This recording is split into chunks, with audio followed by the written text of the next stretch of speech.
I think we're going to get started.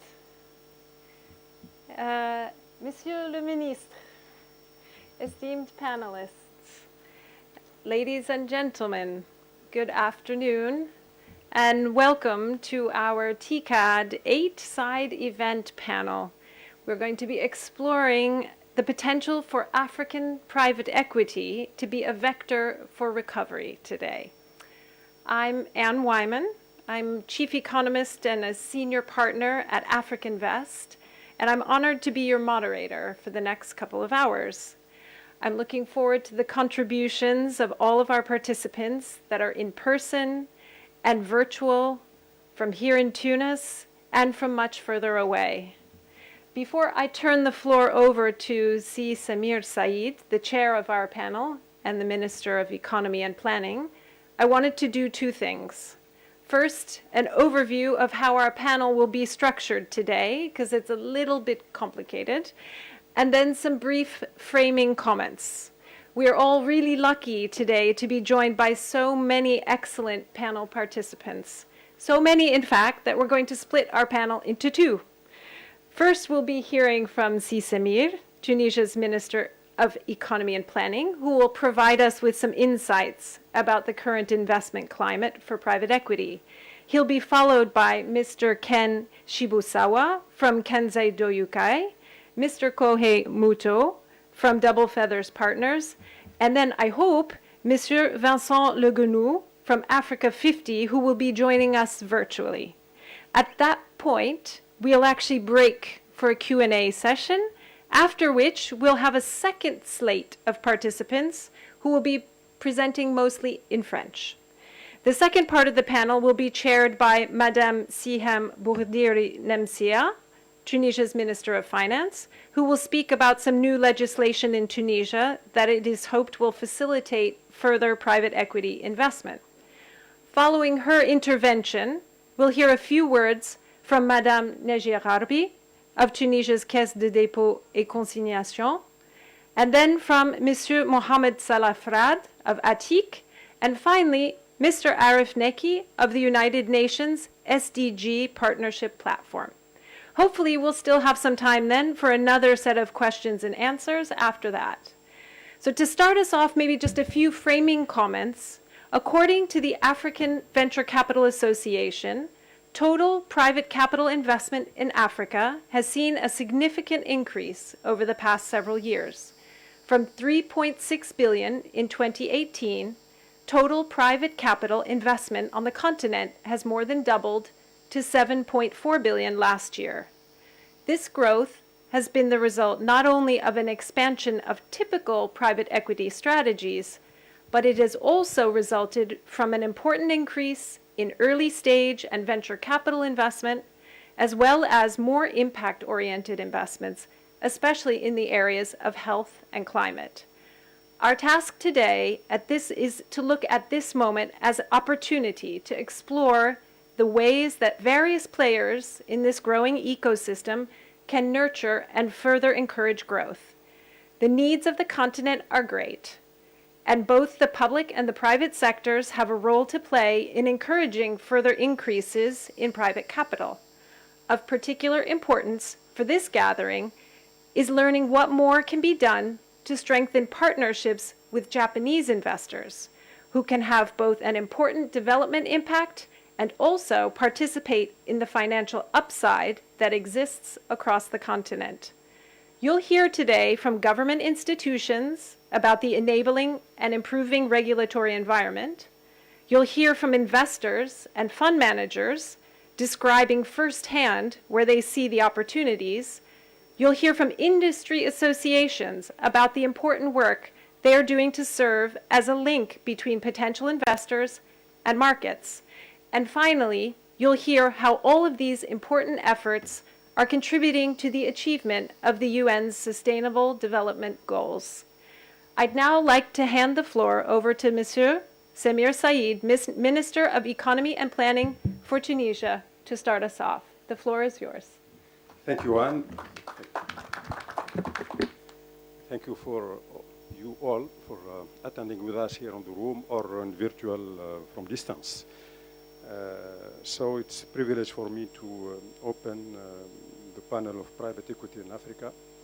I would like to start by saying that we have the good news of quite impressive growth, but still, unfortunately, we are at very low level. We are just at 0.1% of GDP. Just to have an idea, UK are 20 times more in percent, so still there is a long way to go. But I think we are on the right track. From the same source that you mentioned, I saw the last statistic from African Venture Capitalist Association. The figures are impressive. The last 3 years, actually, there is compounded average growth of 95% in number, and 80%, 79% in number, and 95% in value. This is really exponential growth, and it is very promising. So Africa is coming in the field, and as we heard about GAFA 10 times a day, I would like just to speak about the 7 unicorns that Africa have today, and we're proud of them. Many of them are in finance, but some are diversified, and we would like to see more in other sectors too. So we have Wave, we have Flutter Wave, we have OPay in smart personal finance, we have InterSwitch in integrated digital payment and commercial electronic, Jumia e-commerce.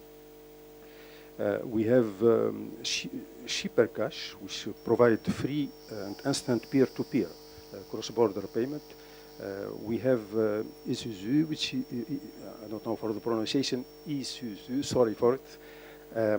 Platform reporting tenant credit score, which is important for real estate development. So we will learn more about, and for sure we'll see more of this unicorn in Africa, because I think Africa have very, very big potential for development too. So what we see also that we see a lot of interest for the climate, 53% of the fund are in the climate field.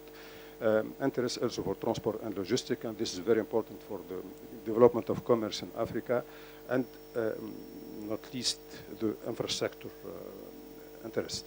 So I would like just to, from our perspective here in Tunisia, and probably the same thing in Africa, what are the area of interest for the equity investment? Naturally, we have this high growth, high risk, classical in the field of venture capital, for the technology, for innovation, for the advanced data analytics. This is something which remain maybe the preferred field, but we would like to expand it to other fields also, which is maybe more urgent now for Africa. So I'm thinking about particularly the turnaround plan. Today, many African companies have been directly impacted by the various African countries. I guess many of them, like Tunisia, we didn't have enough fund to bring all the support that they required and they need. We saw many classified companies now, which were in very, very good shape in the beginning before the COVID, but they are impacted and they are no more eligible now to the banking and classical finance. So with probably the smart equity and turnaround plan, with all the know-how of the venture capitalists and private equity, I think there is room for service in this. We have development equity because we need to internationalize our company. They need to move abroad and they need to develop a continent champion. And for sure, also we need public-private partnership. So we would like to see more of the leveraging the stressed public finance. The public finance cannot finance all the infrastructure. So all what can be financed by the PPP, I think we need to encourage in this direction, because the private sector will bring not only the know-how but the efficiency, and we generally will get better service for cheaper prices. So we really encourage the private equity to enter this field. There is the, I know I a little bit work with sometimes into business, and I know that always we look to the IRR and how much, what is the return. Of course, we'll continue to do so, but we need probably to add other dimension too. We need to add inclusion. We need to add sustainability. And we can do it. We can get both. We can get three of them. We can get many profitable investment in renewable energy, in short future, hydrogen.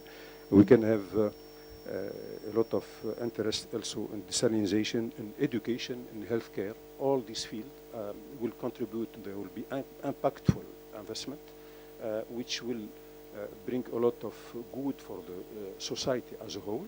But at the same time, they're profitable enough to interest the professional private equity, and they will benefit from the tremendous know-how of the business.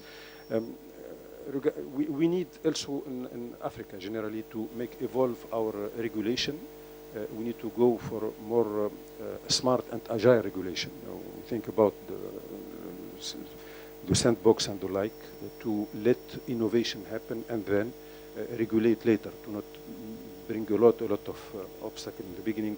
I think innovation need some flexibility and some room for the imagination and for the trial aspect, which I think sometimes the traditional regulation miss.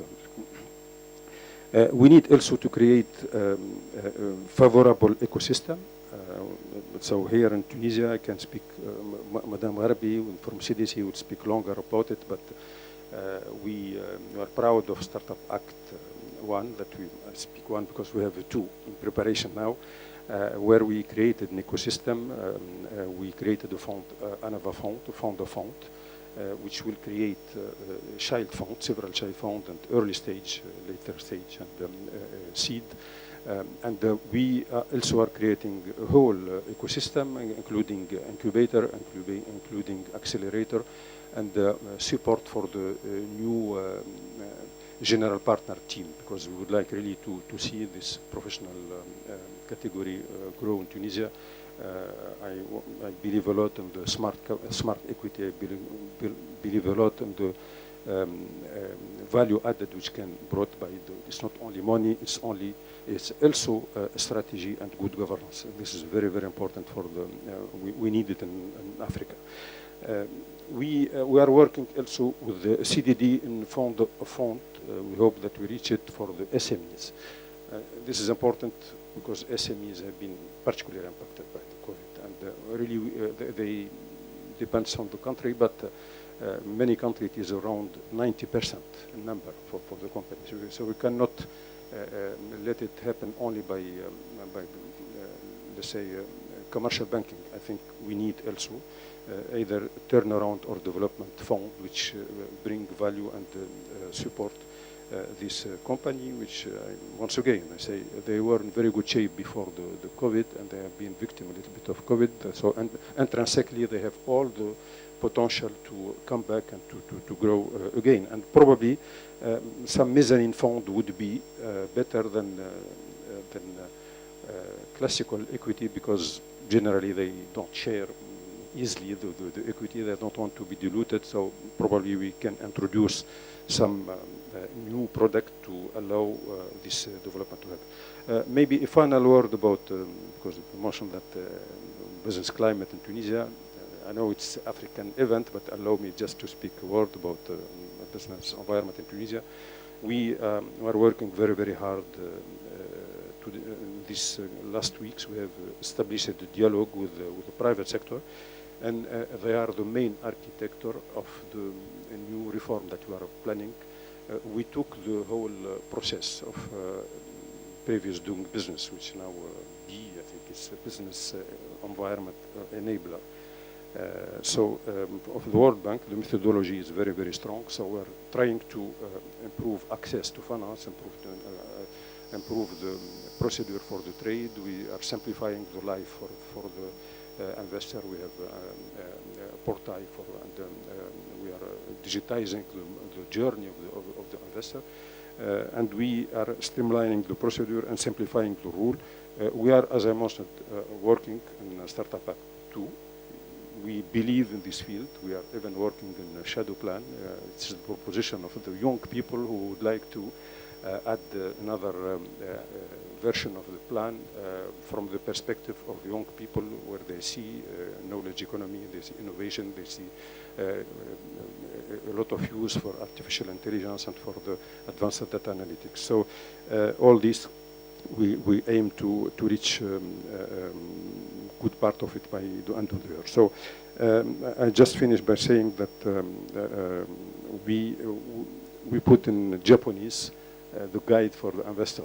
We translate it in Japanese, so I invite our friend from Japan to have a look at our site of Minister of Economy and Data. Thank you very much. Thanks.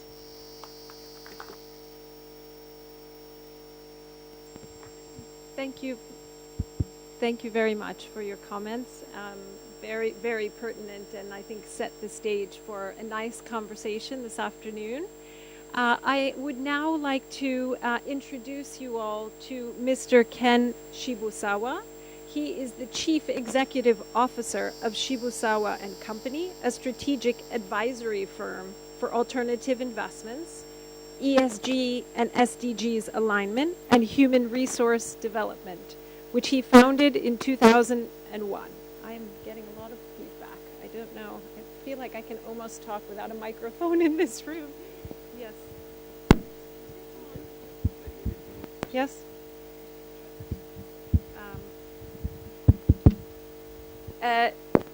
Mr. Shibusawa also founded Commons Asset Management, a mutual fund dedicated to delivering long-term investment opportunities to the Japanese household in 2008 and serves as its chairman. Earlier in his career, Ken spent 5 years at Moore Capital Management, a global macro hedge fund, where he founded and managed the Tokyo office.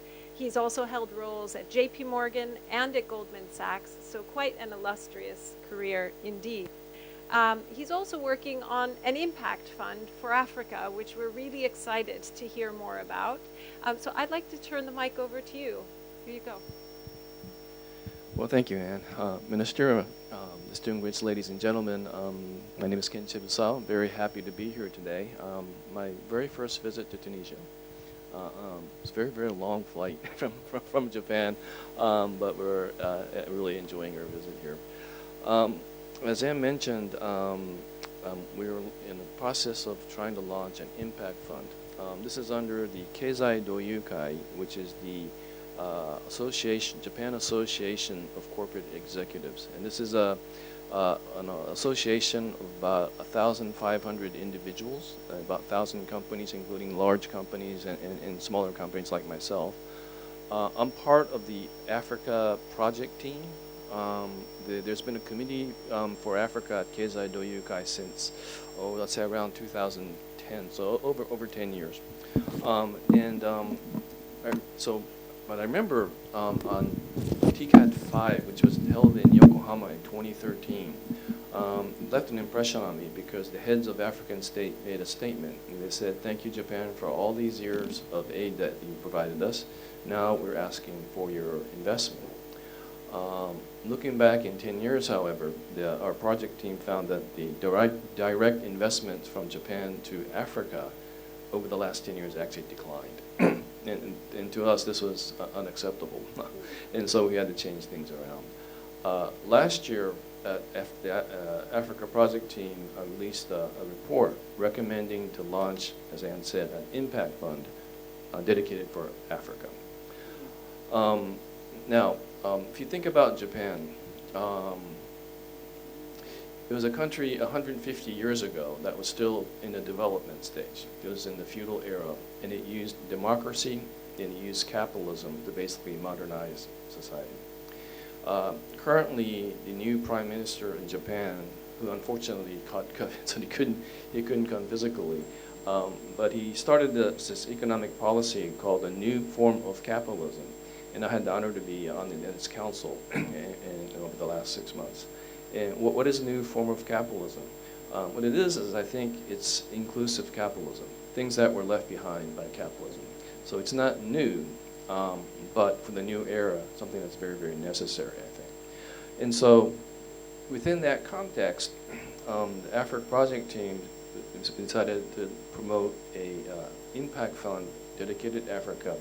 Impact Fund, you're all professionals, I would imagine, so you know that it's for the intent to have positive social and environmental impact, and at the same time look for decent returns. And we wanted to make this to have impact to be a public-private sector initiative. Basically, the government would also provide funds. Where we stand currently, the Keizai Doyukai, we decided to go forward because the government tends to move a little bit slower in Japan, maybe other countries as well, to come with their final decision. So as a private sector, we decided to form a management company, hopefully by the end of the year. And then 2024, 2023, 2024, we would be inviting the public and private sector to be partners. And we're hoping that the government will come in as a major investment partner in our fund. And hoping tomorrow that maybe the Prime Minister or some minister will make this commitment to the African nations. What we're trying to invest in is, I think, well, let me back up a little bit. So impact investment, I think for me, it's basically a people-centric kind of investment, I think. And so if you think about it in terms of people-centric, we would be looking at areas like health sector, probably nutrition, possibly education, things like this. And it's a very, there's lots of social issues that needs to be tackled, but obviously we're just starting a fund, and so we can't cover all of the areas, but those are some of the highlights. And obviously we don't need to be recreating the wheel in the health sector, but it'll be something that I think will be enabled more by technology, digital technology, right?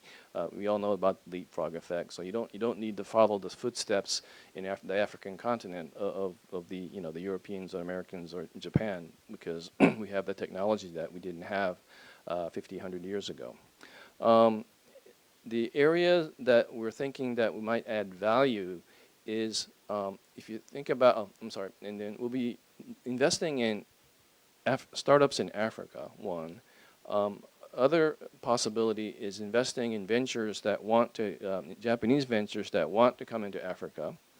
And third, actually, is because we are a new fund, investing in a fund that's in the impact space already with established track records here. And what we're trying to do is hopefully that we'll have an ecosystem to connect Japan with the African continent. And my friend Kohei will be speaking later, because there's several actually funds based out of Japan that invests in very, very early startups. Double Feather's one of them, Keppel, AAIC, a couple of them. For us, though, I think our sweet spot will be more in the growth stage.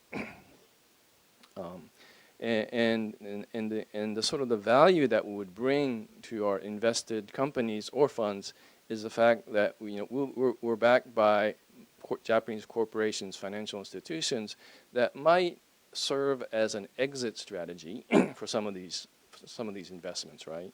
And another aspect that we're trying to play around with is the fact that maybe the companies needs debt financing, but they're not ready for debt in a sense.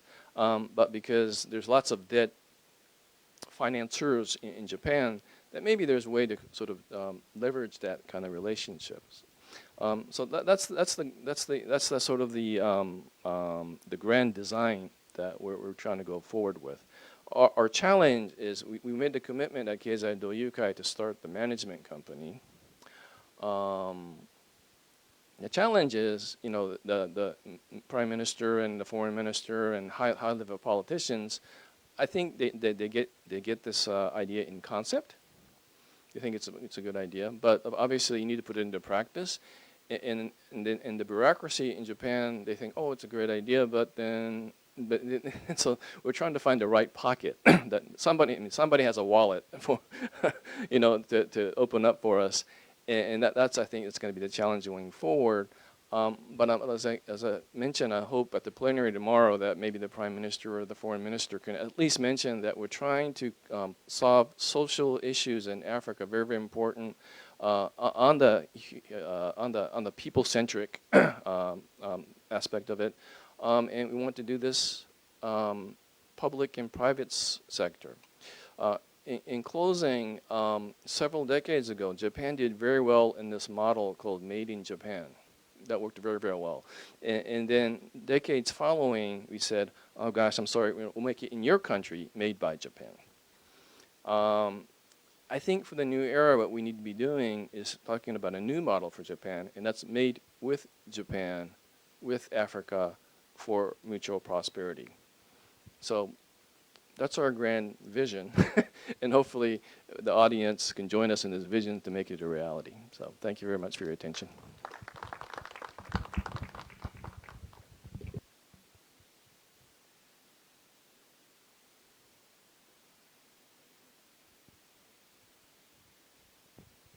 Thank you very much for that very inspiring and enlightening presentation. And we all hope hope that we hear more about this fund, and specifically that it's going to be getting off the ground soon. I'd like to move on now to introduce to you Mr. Kohei Muto. Can you hear me? Yeah? Okay. Mr. Kohei Muto. He is the founder and CEO of Double Feathers Partners. This is a corporate finance and strategic advisory firm with a VC investment arm. He's an investor in many African companies, and he's been an advisor to the Japanese government. He's previously had a career in investment banking, and I can say personally, because he was a personal guide for me last month when I visited Japan, that he has excellent taste in restaurants and knows everything there is to know about all corners of Tokyo. So I would highly recommend him as well if you're on your next visit to Japan. But Kohei, please, the floor is yours. Thank you so much, Anne. And ladies and gentlemen, it's my great pleasure to be here. And thank you so much, Garbi, for the great invitations. And it's my great honor to speak with you, Mr. Shibusawa. And I send my presentation slide. It'd be great if you can screen it on the screen. But meanwhile, yes, thank you. So Double Feather Partner is that, as I was introduced, we do venture capital investment as well as strategic advisory for corporates and startups. And we invest across the continents.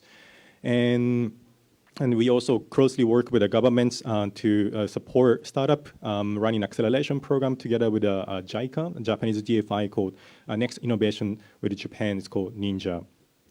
And today, I would like to just introduce a little bit of from Japan and Africa from a different angle. And since that there are many other expertise, who can talk about private equity, the venture capital. And so here, traditional innovations. When you see these, two words, what do you think of? And everyone think of, everyone seek for innovations and going against tradition sometimes, and everyone looking for something new. And people invest, venture capital funds, private equity funds, people invest in innovations. But we would like to just talk about from the different angle, what is tradition in this case?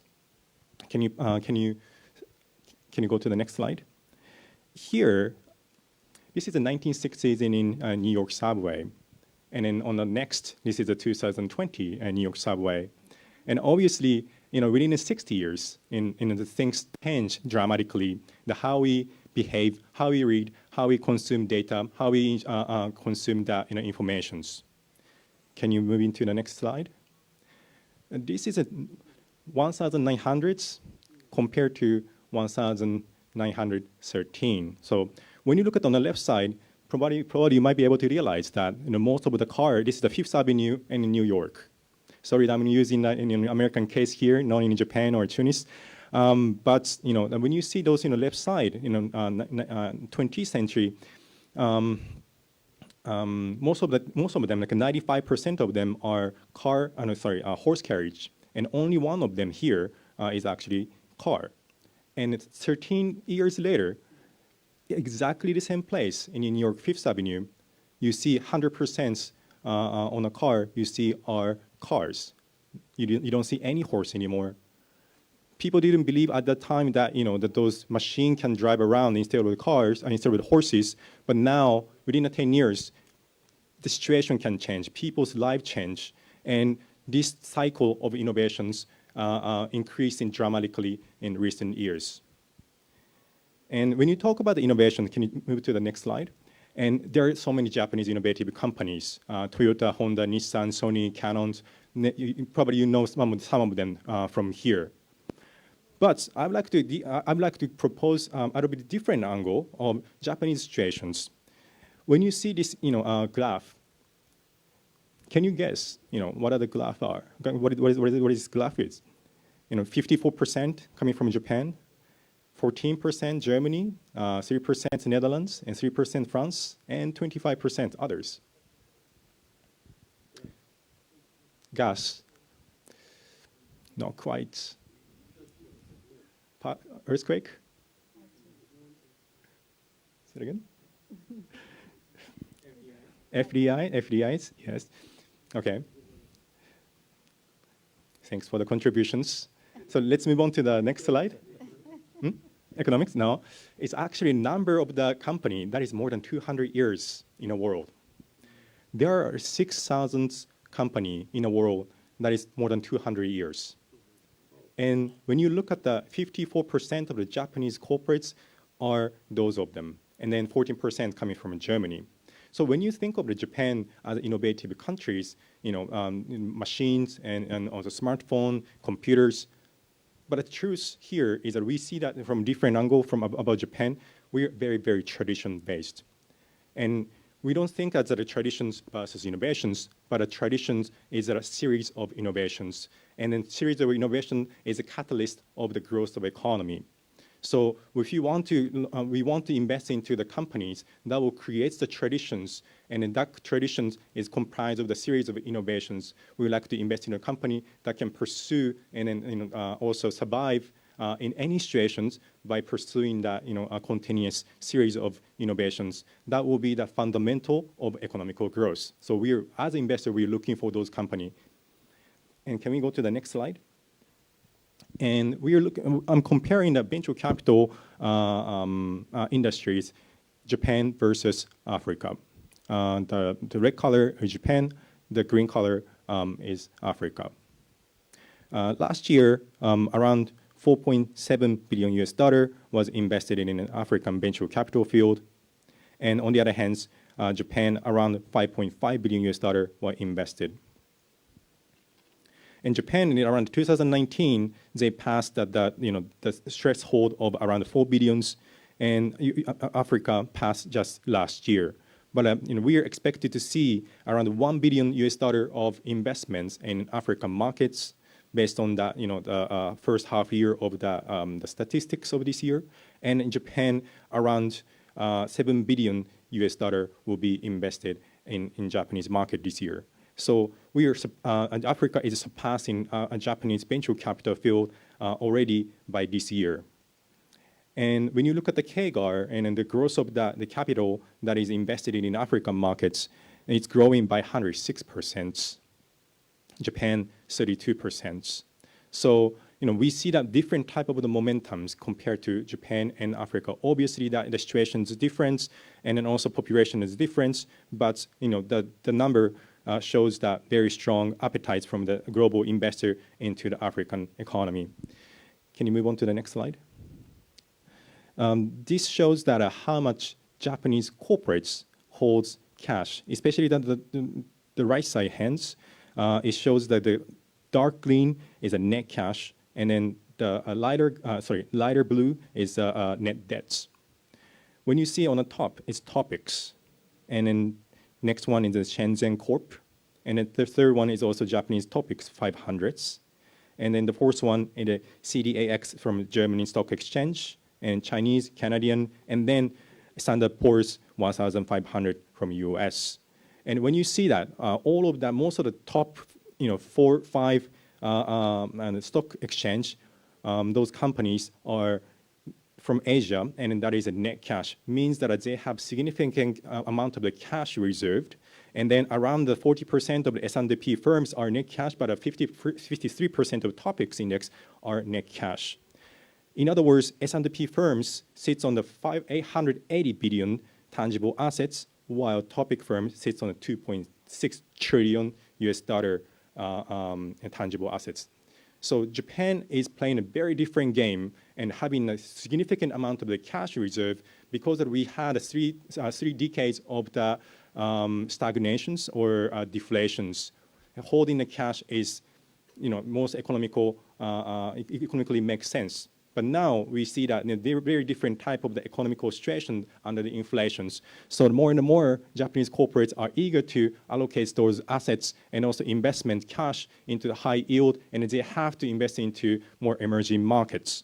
And then number of M&A deals are increasing from Japan to global economy.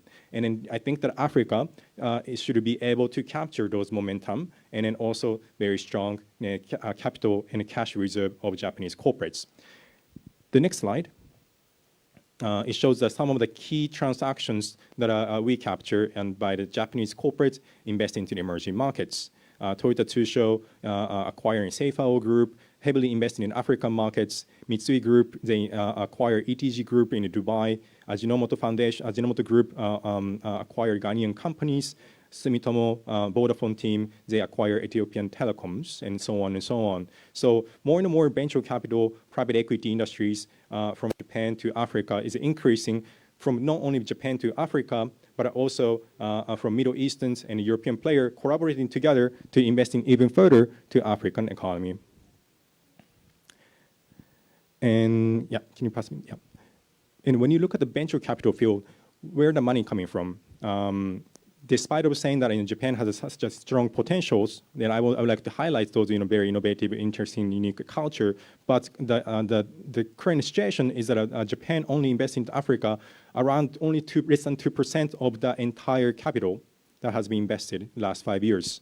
40% are invested by the American players, 20% by European players, another 20% coming from local African investors, around 8 to 9% coming from Asia. So there is a huge gap, I think, that we would like to capture. There is an arbitrage opportunity for many investors across the globe, especially Japanese investors, corporate investors, to invest into Africa in order to fill the gap. Yeah, I'm going towards to the ends. And in order to capture those investment opportunity to be bridged between the Japanese corporates and also African economical growth, we are investing to those 6 sectors. And those 6 sectors comprise of around 80 to 85% of the total GDP of African continents. And also, Japanese corporates are very strong in those 6 sectors, so that they can provide technical elements and then also creating a business, and in future can be a strategic partner. And we look for those 5 elements when we invest into those companies. Thank you so much for your listening, and maybe I'm looking forward to have a further conversation afterwards. Thank you very much, Kohei. Very much appreciate all that data and information, which I think everyone was keen to absorb, and look forward to digging into that a little bit more in the Q&A period if we can. But now I would like to ask our organizers if we have Mr. Vincent Leguenou online virtually. Hello, Vincent, can you hear us? I can hear you well. You hear me? Yes, we can. Yes, we can. Welcome. We're very sorry not to have you here with us, and I want to be the first to wish you a good health and get well soon, please. Thank you. Thank you. I wish I had been able to be here, but the circumstances, as you said, have required otherwise. Yes, well, let me just introduce you to the audience here briefly, and then I will leave the floor to you, or leave the airwaves to you, as it is. Ladies and gentlemen, Mr. Vincent Leguenou is the CEO of Africa 50, which is an infrastructure acceleration fund aimed at catalyzing further investment flows into African infrastructure. It was launched in October 2021. And it was the result of a long-haul effort by Africa 50 to mobilize funding to to help bridge Africa's infrastructure financing gap. Vincent is a seasoned private equity executive with over 25 years of experience in the African infrastructure space, and he's going to talk to us today a little bit about the opportunities in Africa in infrastructure. Please, Vincent. Thank you, Anne, for that introduction. Just a point of clarification, I am the CEO of the Africa Infrastructure Acceleration Fund, which is sponsored by Africa 50, which has its own CEO, who is Alain Ebobisse, just for the sake of clarification. I would also like to take this opportunity to thank the CDC for inviting me to participate to this important session. A few words about Africa 50. It's an infrastructure investment platform that was launched and established 6 years ago to help bridge Africa's substantial infrastructure funding gap by facilitating project development and mobilizing public and private sector finance for infrastructure.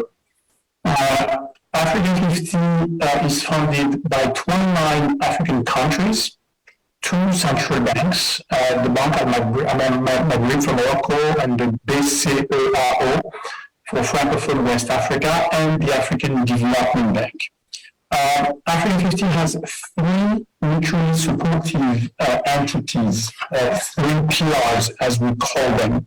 One is Africa 50 Project Development, which gets involved in the crucial early stages of projects to make them bankable, i.e. to bring projects from concept to bankability. And we know that the lead time to bringing projects to bankability in Africa is a particular concern, is a critical issue.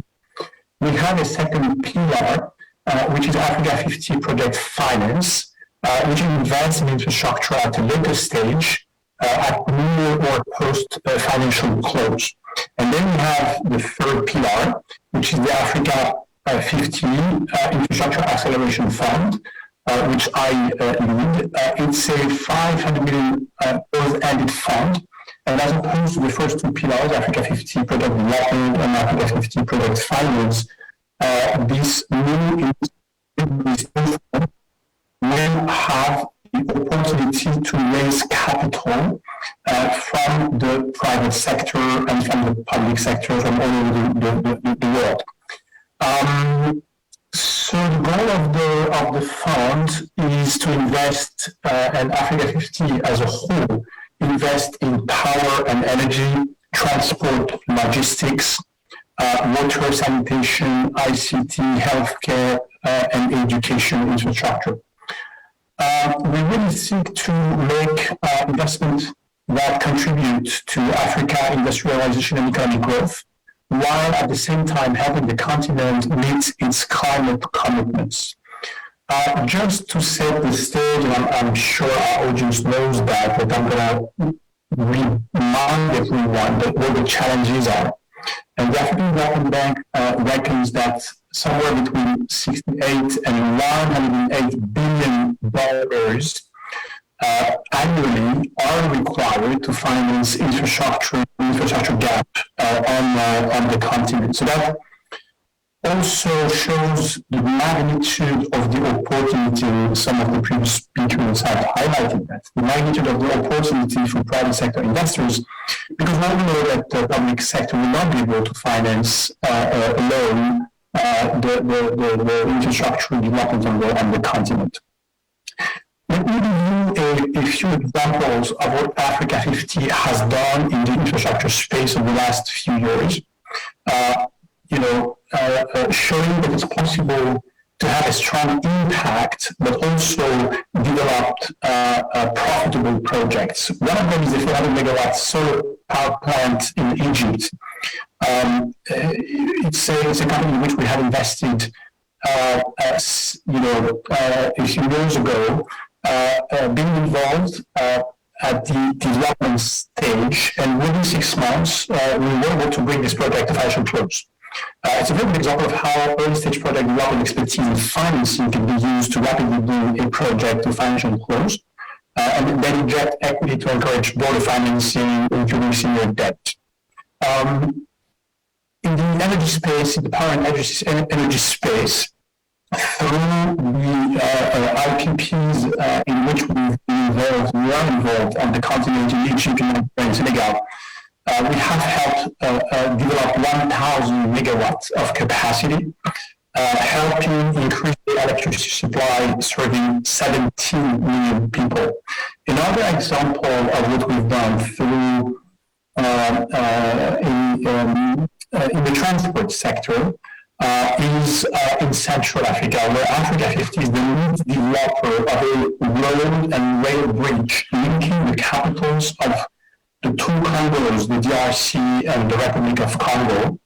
And that project is meant to finally link the world's two closest capital cities, Vendredi and Kinshasa.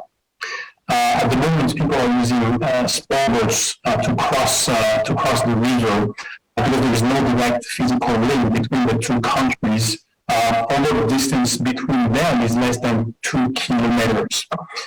So this is a great example of what Africa 50 does in the transport sector. And as a lead developer of the project, we provide our project with all the development and financial expertise, as I mentioned before. We, of course, benefit from the support of the African Development Bank. We provide senior debt, and of the Economic Commission for Central Africa, who will help coordinate from a regional standpoint. Third example, and that's going to be the last example I will give you, but I thought it was important to illustrate what Africa 15 is all about. The pandemic has highlighted the importance of digitalization, and as we heard from the World Bank, 25% of the firms in Sub-Saharan Africa at least have accelerated the use of digital technologies and increased investments in digital solutions. So one investment we've made recently is in PECs, Pan-African Exchange data centers, to support the company's expansion plans across Africa. And we know how critical data centers are going to be if we want to expand communication and sharing information on the continent in the coming decades. So in a nutshell, that's what Africa 50 is all about. I think it's a unique institution with, again, its project development on early stage equity investment, its ability to contribute at a later stage through project finance or through the acceleration fund. And we're, of course, interested in finding new partners, be it for Africa 50 itself or for the Africa 50 Infrastructure Acceleration Fund that I manage. Thank you, Anne.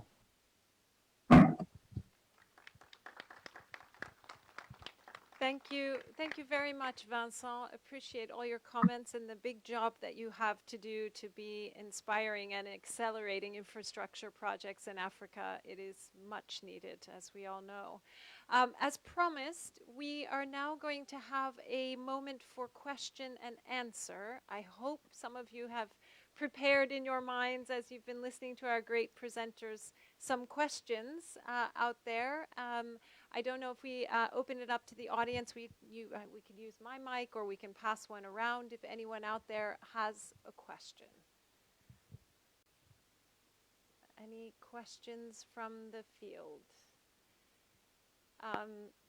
If not, I've come with a handy set of questions myself, just in case that might happen. I was forewarned that it might.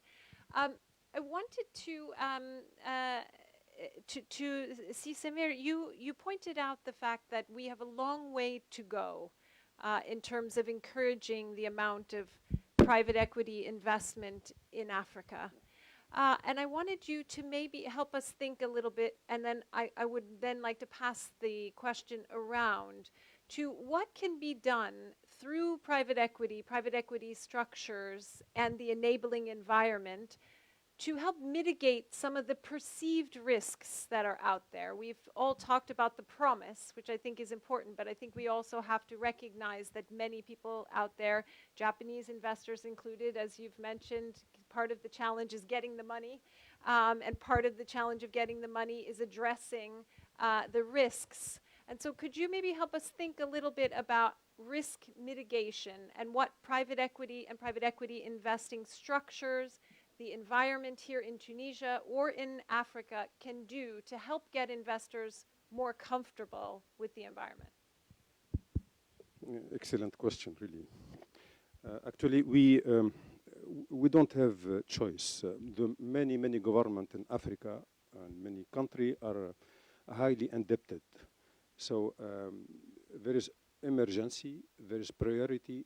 Now people think to eat before thinking to invest in development projects. So we should not allow future growth to fade away. So we need the inventiveness, the creativity of the private sector, of the venture capitalist. It's all about mitigating risk and seizing opportunity. So let's start by the risk. For the risk, we spoke with Africa 50 about the investment in infrastructure. In finance, there is, since several decades now, the category of project finance, which try to isolate an investment and to structure it in a way which allow to de-risk it, what we would say de-risk it. So we identified a set of different range of risk happening. Whatever can be insured need to be insured by professional. What cannot need to be assessed. We need to mitigate it as much as we can. And what is remaining, generally, it is taken by those who can better understand it, because they will be in position to price it. So I think we need to expand a little bit this technique of project finance as an example. And we need to try to benefit from all the financial engineering which happened in the last decades to get it at the appetite which tally with the appetite risk of each fund, and there is different category of them. So I think we don't need to reinvent the wheel. There is a lot of country who did it, and they did it in excellent way. In Africa, we need to take some example of them.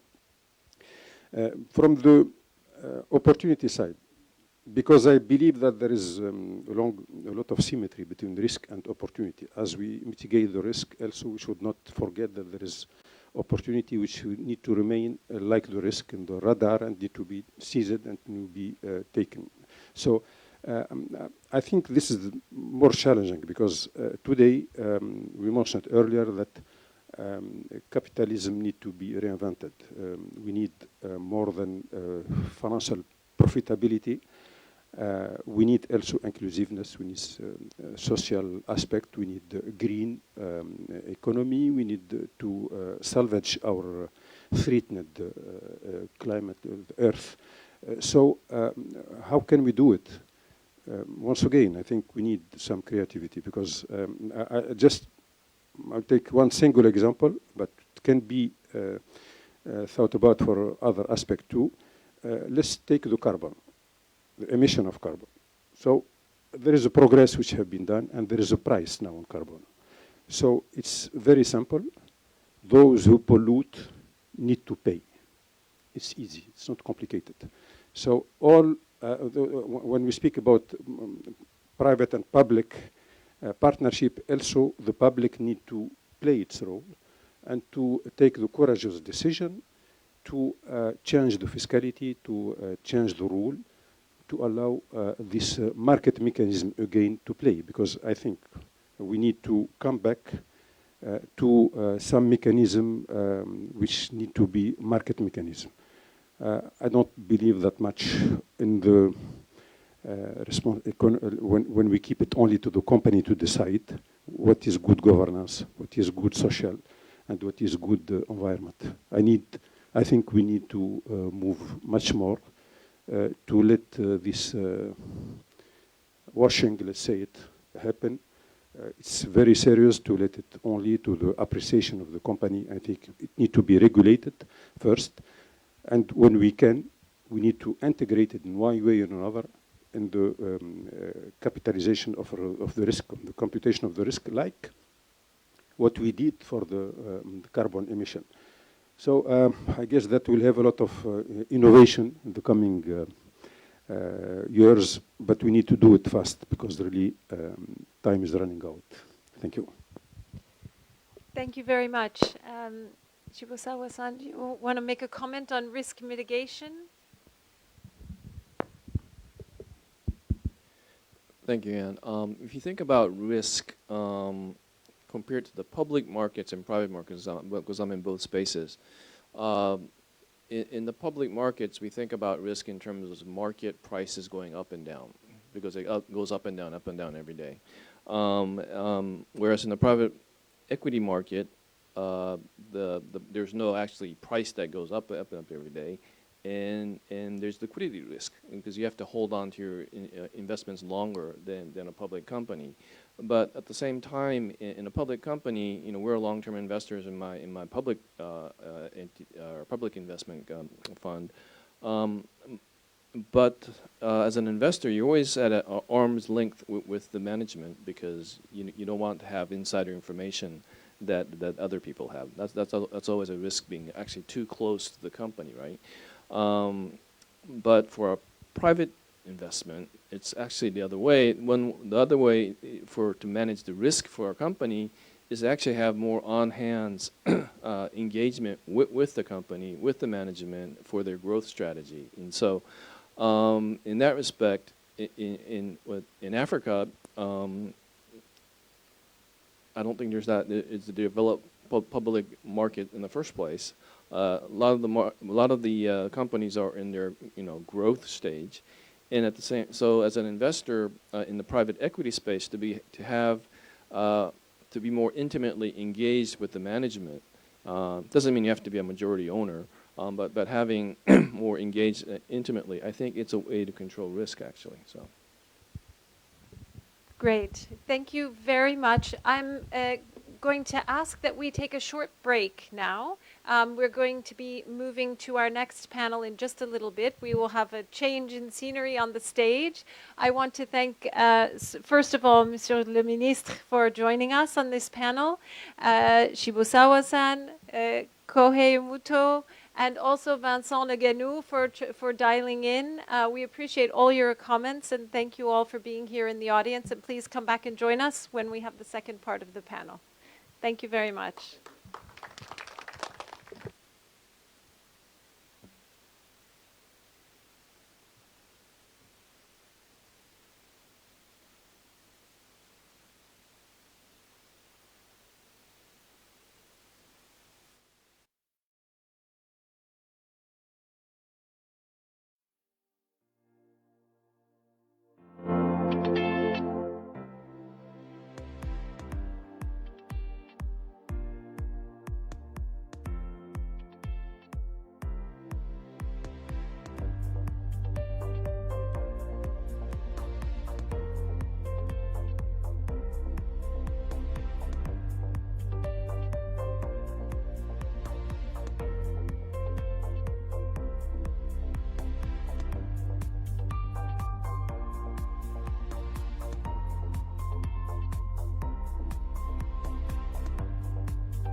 Of you who are here for the first part, and welcome to those of you who are just joining us. We have an exciting second part of the lineup for you. As a reminder, this panel actually will be chaired by Madame Siham Bourdiri Nemsea, who is Tunisia's Minister of Finance. We're very pleased to have her here. She's going to be speaking about some new legislation in Tunisia that's hoped will facilitate further private equity investment. After that, we're going to hear from Madame Nejia Gharbi of Tunisia's Caisse de dépôt et consignation, and then Mr. Mohamed Salah Frad of Avec. And then finally, last but certainly not least, he's been so very patient and we'll be really looking forward to hearing the comments of Mr. Arif Neki of the United Nations SDG Partnership Platform. After that, we will leave the floor open for some question and answers. Just to say that in terms of language for this portion of the program, we will have several presenters in French and some in English. So if you are uncomfortable or would like a translation in either one of those, there is a translation being made available. I think there are some sets hanging around. So just make yourselves comfortable with whatever language is being spoken, either à voix haute or via the translation. So now I'd like to hand the floor over to Madame Siham, Madame la Ministre. We are welcoming your comments. Thank you so very much for being here. And maybe somebody can...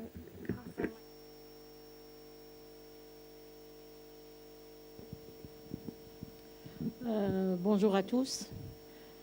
Je suis contente d'être parmi vous dans le cadre de ce programme relatif au financement en equity en Afrique, un vecteur de reprise. Moi, je veux juste intervenir sur un aspect relatif à l'évolution du cadre législatif et réglementaire régissant le private equity ou le capital investissement, et ce dans le cadre bien entendu du renforcement du financement des entreprises et notamment les PME. En effet, en Tunisie, les PME bénéficient d'un soutien continu de l'État, notamment en matière de financement, et ce pour encourager les PME pour accéder aux différentes formes de financement. L'État a mis un programme, ou plutôt nombreux programmes ou mécanismes visant à encourager la création et le développement des PME. Ces mécanismes consistent en l'octroi des primes ou d'incitations carrément accordées aux PME ou l'octroi de certaines lignes de financement directement ou via les banques pour financer les PME. Bien entendu, ces mécanismes et programmes sont financés par le budget de l'État et pour inciter les banques et les institutions financières à financer cette catégorie d'entreprises à travers d'un soutien financier direct ou à travers un soutien indirect. Et ça, a été prévu dans plusieurs actions prévues, ou bien dans le cadre de certains textes, ou carrément d'une manière périodique dans le cadre des différentes lois de finances prévues par le législateur. Mais à part ça, il y a des institutions publiques spécialisées qui appuient le secteur privé dans le financement des PME. Il s'agit des banques spécialisées, la BFPME et la Banque de solidarité et la CDC. et également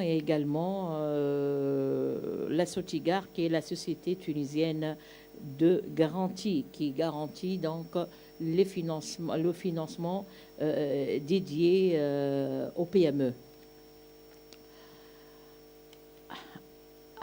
Avant de parler du nouveau cadre légal proposé donc pour le renforcement du financement du capital investissement, je veux rappeler un peu rappeler l'évolution de ce cadre à travers le temps. Le cadre les législatifs tunisiens relatifs au capital investissement a connu de nombreuses améliorations, et ce depuis la promulgation de la loi 88-92 relative aux sociétés d'investissement. Cette loi a prévu différents aspects relatifs aux trois formes des sociétés d'investissement à l'époque, notamment les SICAF, les SICAF et les SICAR. Et après donc la promulgation de cette loi, en 2001, c'était l'année de la promulgation du Code d'organisme de placement collectif qui régit les organismes de placement collectif en valeur mobilière et qui comprennent les sociétés d'investissement à capital variable qui ne sont plus régies par la loi 88-92, mais plutôt ces sociétés sont prévues actuellement et dans le cadre d'un nouveau cadre qui est le Code des organismes de placement collectif.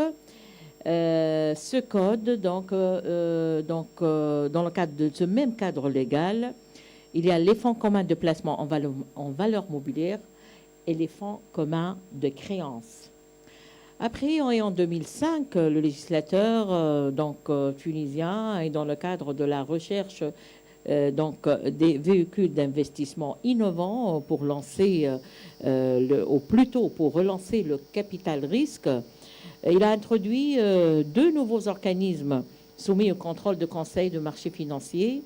Le fonds d'amorçage, qui est un fonds qui a pour objet le renforcement des fonds propres des projets innovants, et également les fonds communs de placement à risque, les FCPR, qui sont des fonds en valeur mobilière qui ont pour objet la participation pour le compte des porteurs des parts en vue de leur rétrocession. Et après la Révolution et à partir de 2011, en 2011, on a fait une refonte totale du cadre légal régissant le capital investissement à travers la promulgation de deux décrets-lois très importants. Un décret-loi régissant le cadre juridique et l'institution, ou plutôt la modification de la législation relative aux sociétés d'investissement à capital risque et aux fonds communs de placement à risque, et un autre décret-loi qui a adapté les avantages fiscaux octroyés au capital risque en harmonie avec les nouvelles dispositions relatives au nouveau cadre des sociétés d'investissement et des FCPR.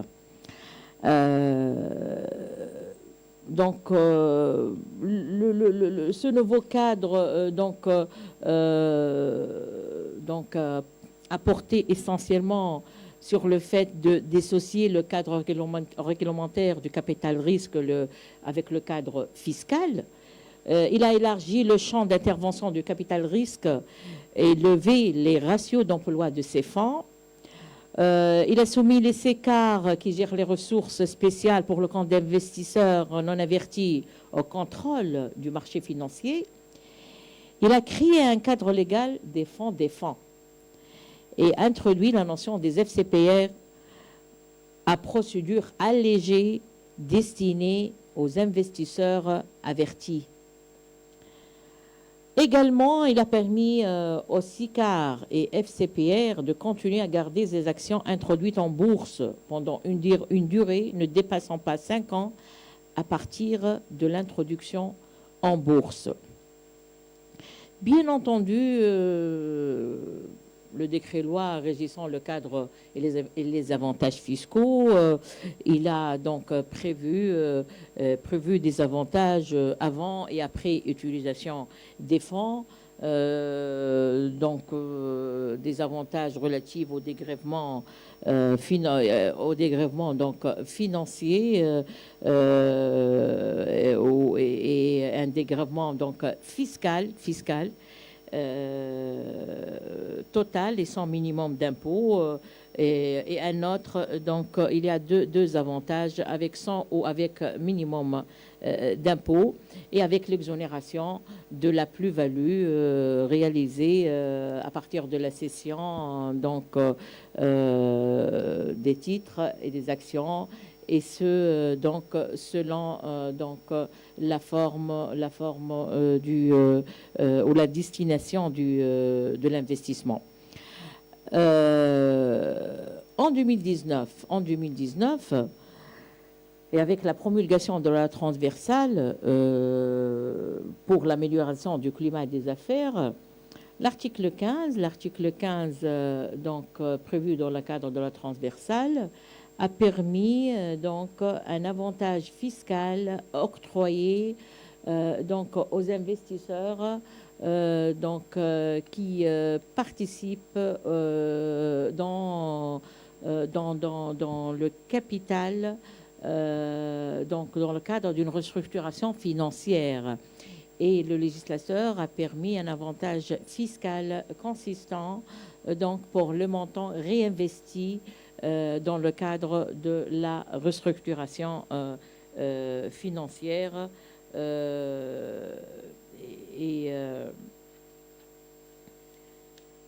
et l'enjeu reste donc de faire de ces véhicules d'investissement vecteurs de croissance et développement. En outre, et en plus de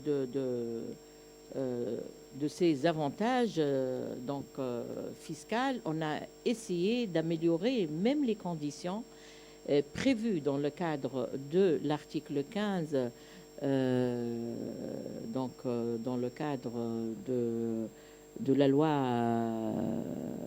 relative au renforcement du climat des affaires. Le législateur a assoupli certaines conditions pour accéder à cette restructuration financière. Je veux parler maintenant, ça c'est l'historique. Et donc, tout le cadre a été relaté, le cadre juridique et réglementaire, depuis 88 jusqu'à nos jours. On constate qu'il y a plusieurs textes juridiques qui sont un peu éparpillés, et chaque texte est relatif et concerne un aspect particulier, un véhicule particulier de financement. Tout ça a amené le législateur à réfléchir sur une réforme pour une réforme qui s'insère dans le cadre du plan de relance économique du gouvernement pour améliorer le climat des affaires. Et donc, on est en train de travailler sur un projet du code des organismes d'investissement collectif.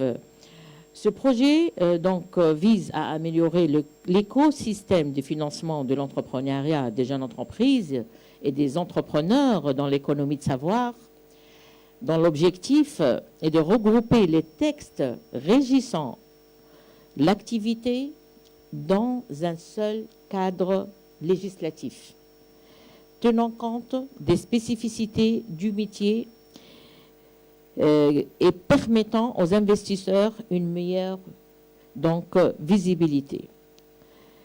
On parle donc de regroupement de certains textes, on parle de la loi relative aux sociétés d'investissement, du code des organismes de placement collectif, de la loi relative aux fonds d'amorçage.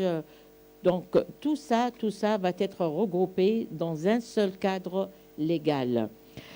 Et donc ce projet vise également à simplifier et assouplir le cadre réglementaire pour les fonds dédiés aux investisseurs avertis en matière de procédures relatives à la constitution, à la constitution et à liquidation, régime déclaratif au lieu de l'autorisation auprès du Conseil de marché financier, selon les meilleures pratiques avant de promouvoir les financements en fonds propres pour les PME et la création d'emplois. Ce projet vise à introduire des nouveaux mécanismes d'investissement offrant aux investisseurs un large choix à travers différentes politiques d'investissement, fonds d'infrastructure, fonds mezzanine, fonds régionaux, afin d'attirer de nouveaux types d'investisseurs et de diversifier les mécanismes d'investissement dans une optique de diversification de produits et des services financiers et de facilitation d'accès au financement des différents agents économiques. À la fin, la Tunisie, de par sa situation géographique et de par son contexte de développement économique, a des grands atouts à faire valoir pour se positionner en tant qu'un réel hub africain de la finance et une plateforme de fonds d'investissement à destination Afrique.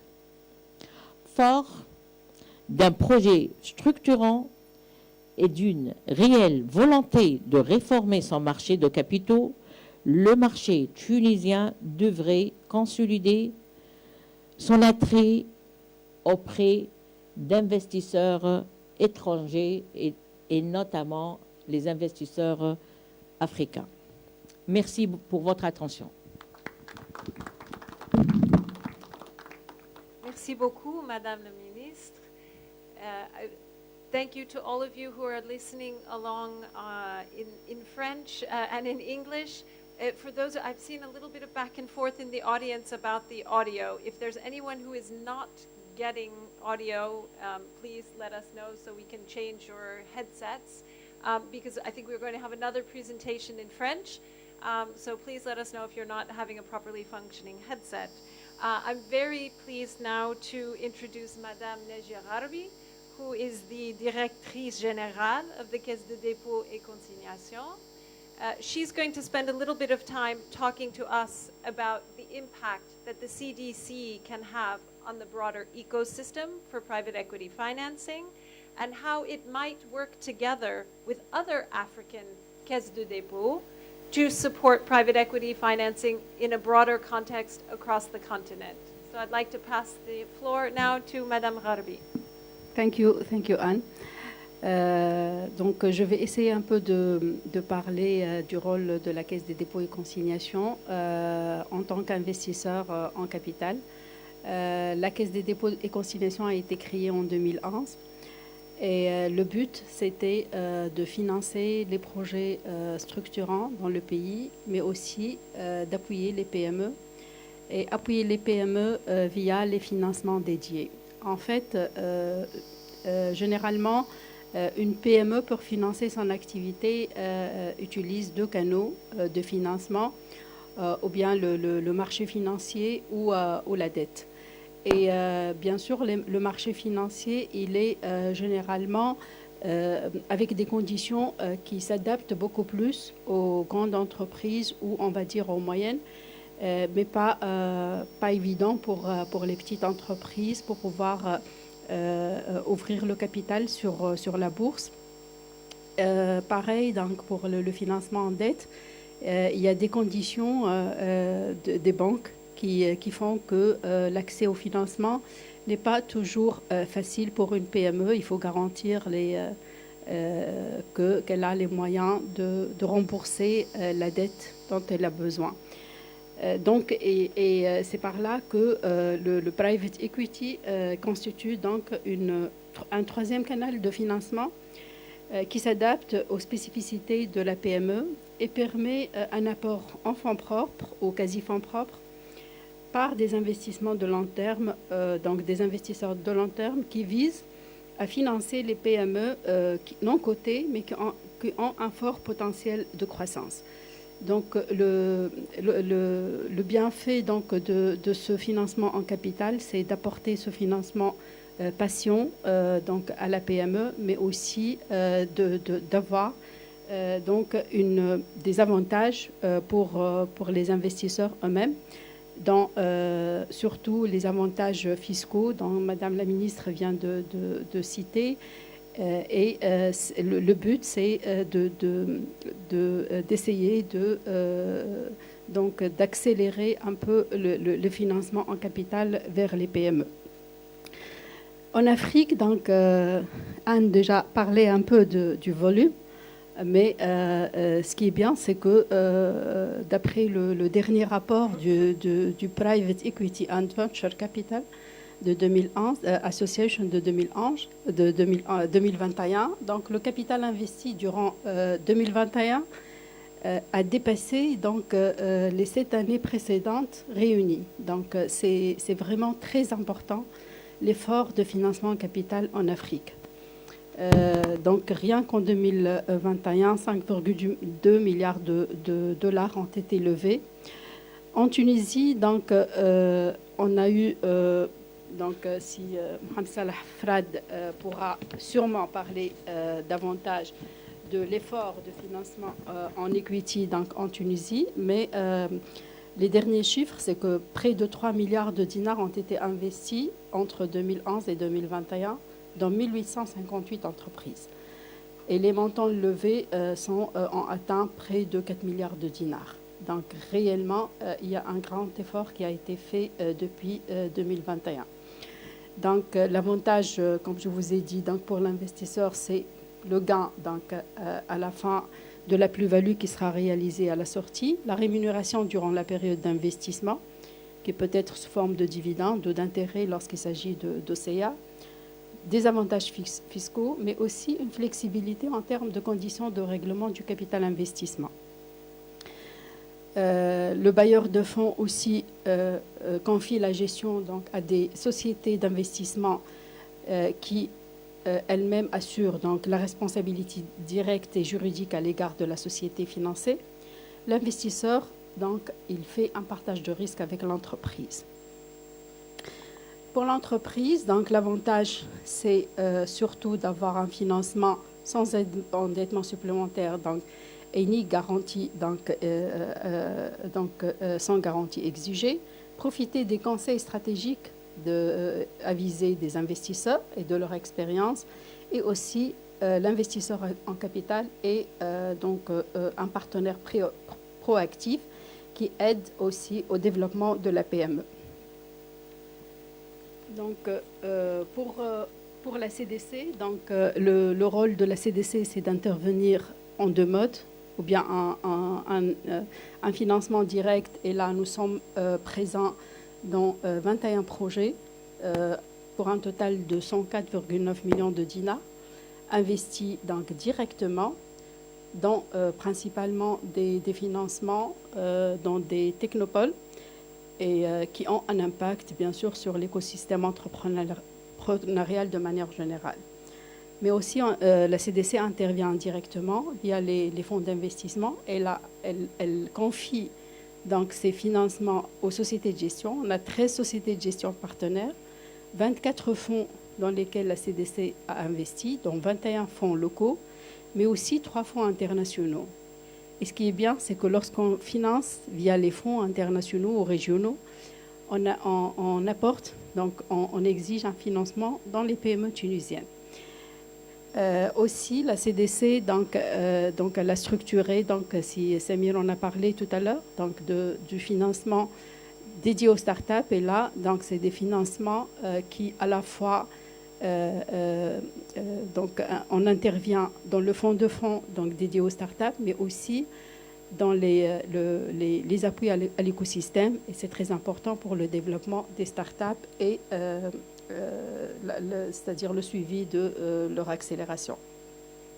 La CDC a géré aussi une ligne mezzanine qui a été confiée par la Banque mondiale et qui a permis de financer 14 entreprises en OCA.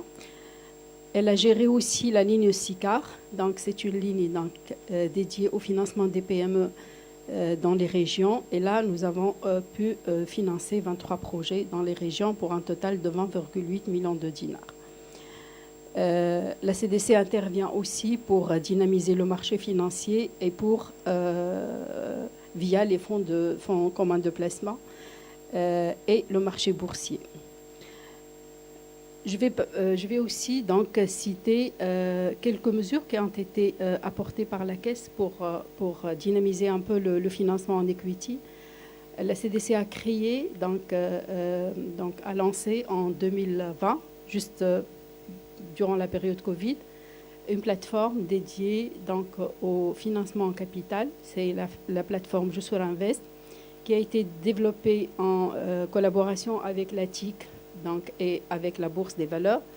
Et l'objectif de cette plateforme, c'est de faire le matching entre le besoin de financement d'un côté, les PME, et les investisseurs en capital de l'autre côté. Et là, les résultats sont très importants, donc, auxquels vous pouvez donc jeter un coup d'œil si vous accédez au site donc, de cette plateforme. Vous pouvez voir le nombre déjà de deals qui ont été faits via cette plateforme qui dépasse la trentaine, donc les deals déjà réalisés.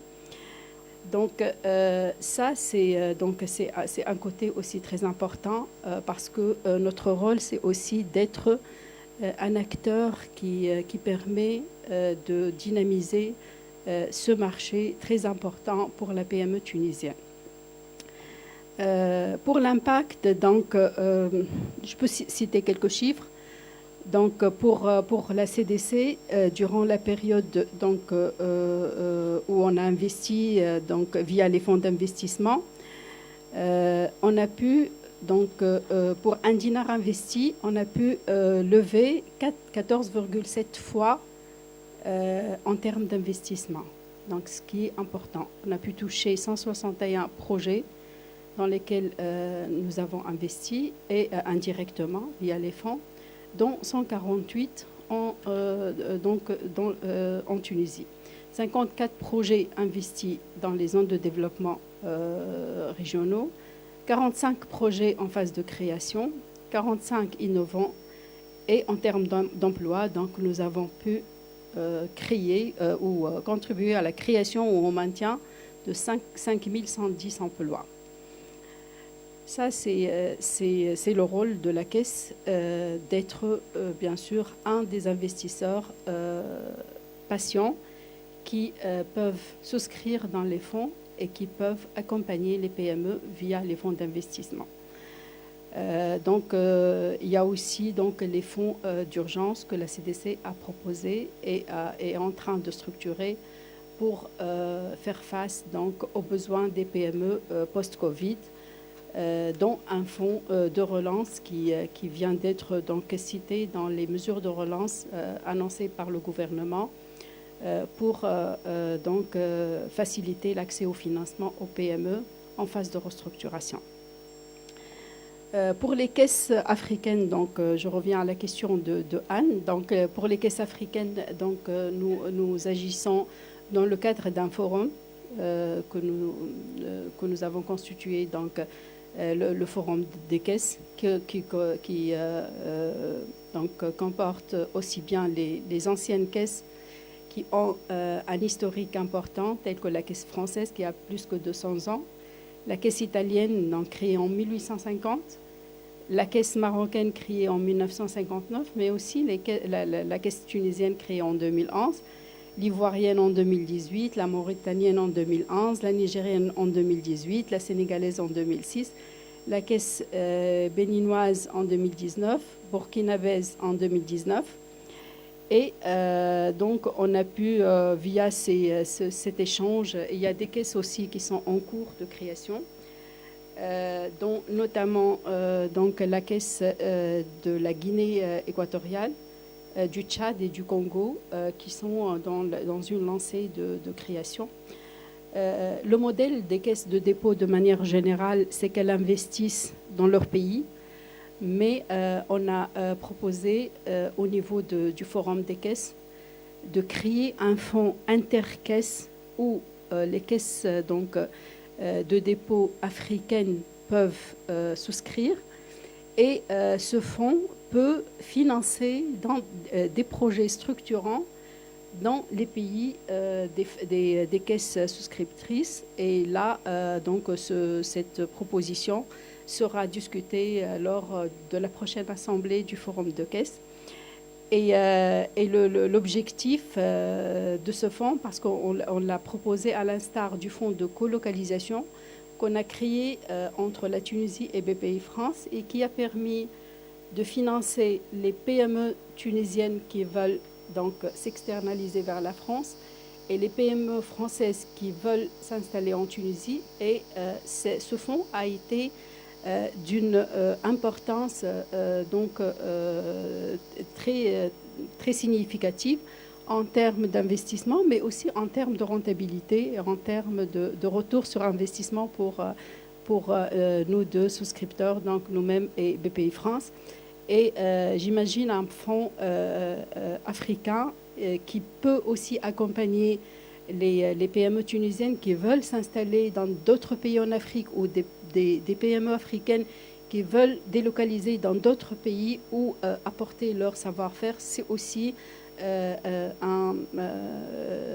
je dirais, un fonds qui pourrait bien sûr donner beaucoup un plus pour le financement de l'infrastructure, mais aussi le financement de l'innovation dans nos pays africains. Voilà, donc je vais me limiter à ça et après, s'il y a des questions, j'y répondrai. Merci. Merci beaucoup, Madame Harbi, and very exciting and interesting news about an inter-CDC fund. What an exciting potential. The first thing I've heard of it, and it sounds like an excellent idea. Looking forward to hearing more about it. I'd like to now hand the mic over to Mohamed Salah Frad, who is the Director General of United Gulf Financial Services, and in his spare time also volunteers as the president of ATIC, which is the Tunisian Industry Association supporting private equity here in Tunisia. I look forward to hearing his comments about how industry associations can support in general the private equity world, and also how that might serve as a possible way for Japanese investors to learn more and get more comfortable with the private equity environment, either here in Tunisia or more broadly. It's an important role, these industry associations, and I look forward to hearing your comments. Mohamed Salah, the floor is yours. Thank you very much for this opportunity, and thank you for the invitation for our partner CDC. I have prepared my speech in English, so I will still be in English as I'm addressing to the Japanese and African friends. And I will have three parts of my intervention. The first one is about the figures regarding the capital investment activities in Tunisia. And I will join His Excellency the Minister of Finance and the General Manager of CDC to show how the regulation in Tunisia, how the institution in Tunisia has led to the development of this industry. Mr. Minister, His Excellency Mrs. Minister has spoken about the development of the legislation and regulation in Tunisia, and since 30 years now, 30 years ago, and for the moment we can say that the industry in the capital investment in Tunisia is growing. We have about, in terms of figures, in terms of amounts, asset under management, more than 4 billion Tunisian dinar. It's like 1.5, let's say 1.3 billion of dollars. And it has doubled in less than 10 years. And thanks to regulation and thanks of the involvement of the state in order of fiscal incentives, new opportunities, new regulation, modern regulation, and trying to have the appropriate regulation in order to grow with this business. Also, 5% of these investments are dedicated for startups. 5% is not too much, but I think that it's a good start for us, because the last year it was less than 1%. Now 5% of what is invested in capital investment are dedicated and are oriented for startups. This amount has to grow by the future, thanks to the ANAVA fund. The ANAVA fund, and I present the ANAVA fund, is a fund of fund dedicated for innovation, and it was initiative again of the Tunisian government and through the CDC to promote innovation and to grow this innovation investments in Tunisia. 25% of these investments are for restructuring companies post-COVID, and His Excellency Mrs. Minister has said that there is a new law about restructuring, and now 25% of these investments are driven to the companies in difficulties, and it shows the agility and the interaction and flexibility of our industry. It's very important post-COVID. So there is amount that are driven to companies in order to resist post-COVID, and 50% of these amounts are driven to what we call regional development, with difficult areas, difficult regions, where it's too difficult to invest, and 50% more. More than 50% are driven to this. So this is the industry. This is about the industry. I noticed that 25% of these amounts also are created by investment funds, which is very important, and is thanks to also to the CDC with his intervention as a sponsor and as an anchor investor to create this new activity. So I think that in Tunisia, the private equity is in maturity phase, and I think that it's in maturity phase in terms of private equity, but it's in a growth stage in terms of financing innovation, and I'm sure that in the future coming years, the amount of investment that will be driven and be dedicated for innovation will be more important, and it will create value, more value. What is the contribution of the private equity industry in the framework and in this the capacity of to have some contribution for Japanese investors in Africa? I think that we can put into contribution our expertise in creating an SMEs ecosystem. Very important. I think that in Tunisia, maybe we are not a very big country and with big capitalization and big, but in terms of structure, we are a country of SMEs.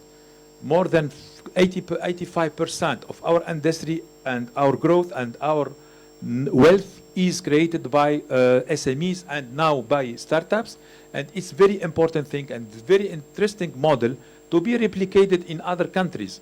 And we have the framework of laws, we have the framework of contribution, technical assistance, and this is something which can be replicated and which can be, offered, let's say, to other countries in order to have this success story, I think. But this success story with faults. We will try to exchange and share our faults in order to not to make it by the future. Second thing is our know-how, let's say, in building an ecosystem around the innovation. This is a very, very important work that has been done 10 years now, how to build an ecosystem of incubators, startups, business angels, investment funds dedicated to innovation. This interaction between university, research and the business area, and how to make this.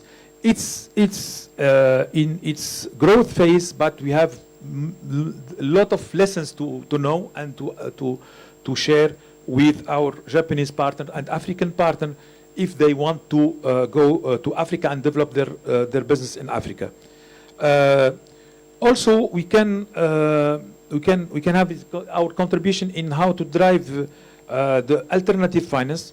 I'm speaking about the Islamic finance, for example, because we have a good experience about implementing Islamic finance and Islamic funds in Tunisia, but also with the impact investing. We have made a lot of work in impact investing, so this is important. I personally was the first. My company was the first company to launch a social business fund, and we have a good track record and good expertise and story to tell for future initiatives. My third item is about Japan in Africa. Japan in Africa. So I think that the private equity industry in Tunisia can be and can constitute a third party vis-a-vis to go through Africa. I think that you mentioned in your presentation, my friend, big numbers. Speaking about the investment, big numbers. For these big numbers, I'm afraid that these big numbers won't go to the will go to big entities and not with the sustainability and people in need of that. So this is important that maybe you can speak what the CDC has done is about the fund of fund, trying to have these investors, professional investors that will assist and that will be in contribution and that will offer their help and expertise in this term. Educating the market is very important. Educating the market with new concept of impact investing. Our fund will speak about the impact investing funds by the future. Very important. Islamic finances. You know that the community in most important community in Africa with ethical community regarding Islamic finance, but also with innovation. Very important innovation because most of the money is driving to the microfinance. It's okay, it's a good industry, but we think that we need more money to go to the innovation area. Last but not least, improving the profitability because we are in a business, we are businessmen. We try to offer a good return for our investors. So we will address the issues, the financial issues and business issues with the, metrics and with profitability. So it's important to associate yourself with technical, let's say, partner in order to gain and achieve very important goals. That's it, Anna. Thank you. Thank you very much, Salah, for giving us all these great, inspiring examples of what a very small country is doing to make a very big difference, as we say here at Barkalla. Excellent. Last and absolutely not least, and we are very grateful now to have you bring it home for us, Mr. Arif Neki. Arif Neki is the Senior Advisor for the United Nations Strategic Partnerships at the UN Resident Coordinator's Office in Kenya. He is also the founding coordinator of the SDG Partnership Platform in Kenya. His professional career spans across Africa, Europe, and North America over the last decades and includes leadership positions in banking, ICT skills training, global foundations, and the United Nations system.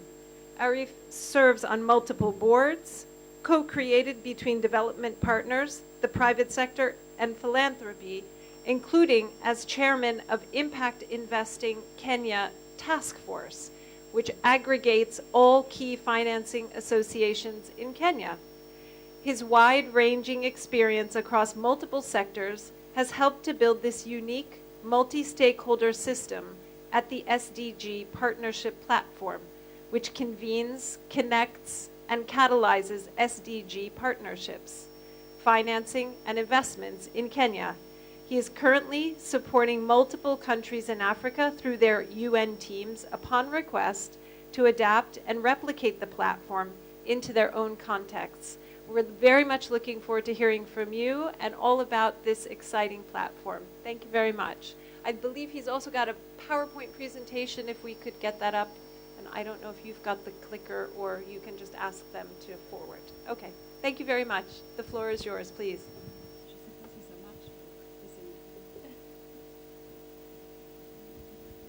Thank you very much, Honorable Minister, distinguished panelists, ladies and gentlemen. Thank you so much, first of all, for inviting some of us for our first trip to Tunisia, and it's wonderful to be here. I'd like to maybe kick in straight on the presentation, if we can put it up on the screen, please.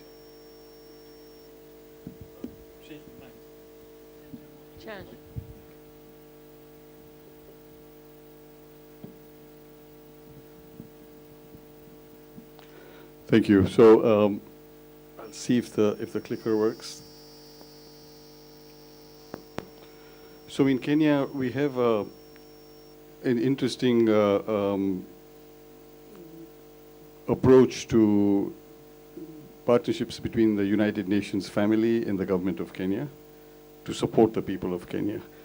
And one of the things that has been essentially the modality for this is multiple year frameworks, partnership frameworks between government and the United Nations system.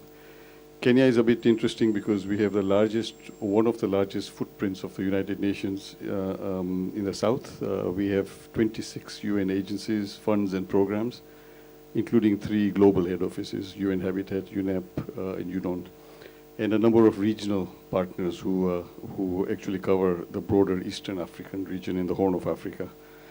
So we've just signed with the government of Kenya the next 4-year framework, and I just wanted to give you some context. So essentially, it's about 2 strategic priorities: people and peace, the blue boxes, and planet and prosperity. And the red one at the bottom is partnerships. So really the approach is people and peace, planet and prosperity, and partnerships. And then we have a focus on 4 leave no one behind categories. I mean, I'm sure you're all familiar with the Sustainable Development Goals, the little pin I'm wearing here, and the whole expression around leave no one behind. And the question is, how do you walk the talk on leaving no one behind in real terms, including financing and investments? So one of the things that characterizes Kenya is what we see in a number of emerging African middle-income countries. We've had a fair amount of reliance on donor aid for the last 57 years since independence. We're now moving from what the Secretary General Antonio Guterres describes as this transition from SDG funding to financing. A lot of the aid drops. Most partners move from aid to trade, and we need to be thinking about continuing our development momentums using financing rather than funding. As we think of that, we also look at the primary sources of funding for development impacts in the SDGs. And a lot of government capital is basically constrained by debt service, and we heard that from other speakers as well. So less than about 25% of revenue can actually go to discretionary development spending because of high debt service and high recurrent costs. So the next pot of funding that one can attract to complement development funding is private capital. And so that's the space we sit in around this SDG partnership platform that we created. And we try and look at a broader range of financing and investments, all the way from the left around pure grants to venture philanthropy, right down to impact investing, and on the right to commercial financing. our own history was that we had a number of World Economic Forum events, discussions around how you can do profit with purpose, or how you can get to the shared value experience, or the triple bottom line. How do you entice private capital to invest in Africa for a return, for long-term markets, but simultaneously create the critical social impacts we're looking for? So that's what we mean by profit with purpose. And in September 2017, we launched this at the United Nations General Assembly in the Kenya speech, and we got the mandate then to proceed to create this platform.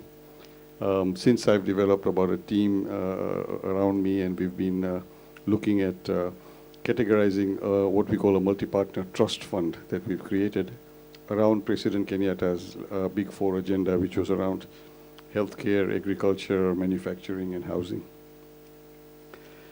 So our role, really, our 30-second elevator speech, when someone asks us what we do, is we convene, connect, and catalyze SDG partnerships, investments, and financing. It's really that focus to move through the SDG transition. So in our multi-partner trust fund, what we've done is we've got the fiduciary agent in New York, which is a UNDP office that has a firewall with the rest of UNDP. And they have a fiduciary responsibility for 1% of the cost to help us very transparently manage a multi-partner trust fund. We've taken those strategic priorities that I described in the government of Kenya and the UN partnership around specific windows within that fund. And then we've created windows that are transversal or cross-cutting. For example, devolution, we have 47 local governments besides the national government. We have cross-cutting programs in youth, in gender, in manufacturing, etc. But we also have thematic programs in health, in nutrition, etc., that support these pillars. Why this is interesting for us is because it allows great transparency. Every dollar that flows through these funds is available on a public website. We're able to transfer funds to UN agencies, to government, to NGOs, to civil society partners and implementers directly from the fund with very minimal transaction costs. And then there's structures within the fund that allow us to run this. And some of the key work streams that help us to convene and connect and catalyze partnerships is really the ecosystem approach, looking at the country as a whole. And there's a number of key work streams that we've been driving since 2017. Some of our successes have been around unlocking pipelines of investments and partnerships, even in primary healthcare, innovative financing, development impact bonds, etc. One of the examples is the ecosystem building I spoke about. Oftentimes we find that there's a bit of a trust deficit between public authorities and private sector. And how do you build that confidence? And at least in Kenya, what we found was that the UN plays a really useful role as what I call the honest broker. We're able to work and support government at the same time we can work with the private sector and create joint platforms with government and private sector. So this gives you an example of most of the structures that we've co-created in Kenya. At the center in that little SDG circle is the platform where we sit in the resident coordinator's office.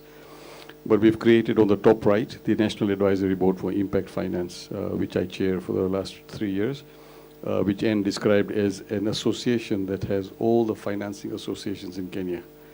You heard about the fund of funds, so this is an association of associations. We also have Fintrinet, the Finance, Trade and Investment Network, that has 5 hubs: trade, finance, investments.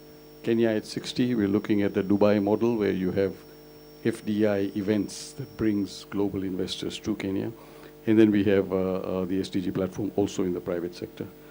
We've created accelerator labs, which we launched in September 2019 at Rockefeller Foundation at the General Assembly, which works with government across multiple sites, which works with private sector across multiple sites. And there's no lack of hubs, accelerators, incubators, but there is a lack of convergence. How do these accelerators and incubators talk to each other and create a converged impact? And that's our role. So what we do is we create opportunities for growth of innovations that have been proven, that require additional financing and investments. We've also had the Minister for ICT who was Google Africa head for 9 years and now our youngest minister. And we took him to Silicon Valley, and we're doing this whole initiative called linking the Silicon Valley with the Silicon Savannah, because Kenya is very tech savvy and 98% digital penetration, etc. So moving on, the advisory board for impact finance, which is quite relevant to this conversation, has, for example, the entire Kenya Bankers Association, the Africa Venture Philanthropy Alliance, which we co-created with the Asian and European alliances. They did $720 billion of transactions in 2019 on their deal share platforms. The East Africa Philanthropy Network, which brings 300 foundations and trusts, which I was fortunate to have founded 21 years ago. The Social Enterprise Society of Kenya, East Africa Venture Capital and Private Equity Association, which brings in a lot of the pension funds and equity providers. Convergence, many of you might know Convergence, funded by the Canadian government, has over 100 impact funds. And then we have cooperatives, we have angel investors, pensions, etc. Why is this important? Because the whole fruit basket of blended finance partners need to come together around three things. One is the enabling environment to unlock more private capital into the country. So what are the opportunities for modifying and refining our enabling environment? Number two, we need to be able to understand how we match that private capital and people who are looking for deal flow with the demand side. We don't want to simply jump on every project that comes across our dashboard, but we want to understand projects that will create wealth and impacts at the same time. Because you have GDP growth of 5, 6, 7% a year pre-COVID, but that masks about 35 to 40% of poverty in the country. So the GDP figures aren't, really the indicator of inclusive economic growth, because you have huge pockets of poverty. So what we need to do is we need to really understand how we can bring private capital, particularly to parts of Kenya that have the lowest investments and the highest poverty indicators. And that brings us to opportunities to create the kind of de-risking instruments that we heard about earlier on. So we have a number of partners like Sweden, the African Development Bank, European Union, others, looking at de-risking opportunities. The other area that we've been keen on is market intelligence and development. And what do I mean by this? When we set out to look for investments in health, we realized a country like Kenya with 50 million people can't afford to send everyone to secondary and tertiary healthcare. So it's not about CAT scans and PET scans in hospitals. We need primary healthcare. We need investments in early detection, preventive, promotive health. As an emerging African country, we can't afford to send people to secondary and tertiary all the time.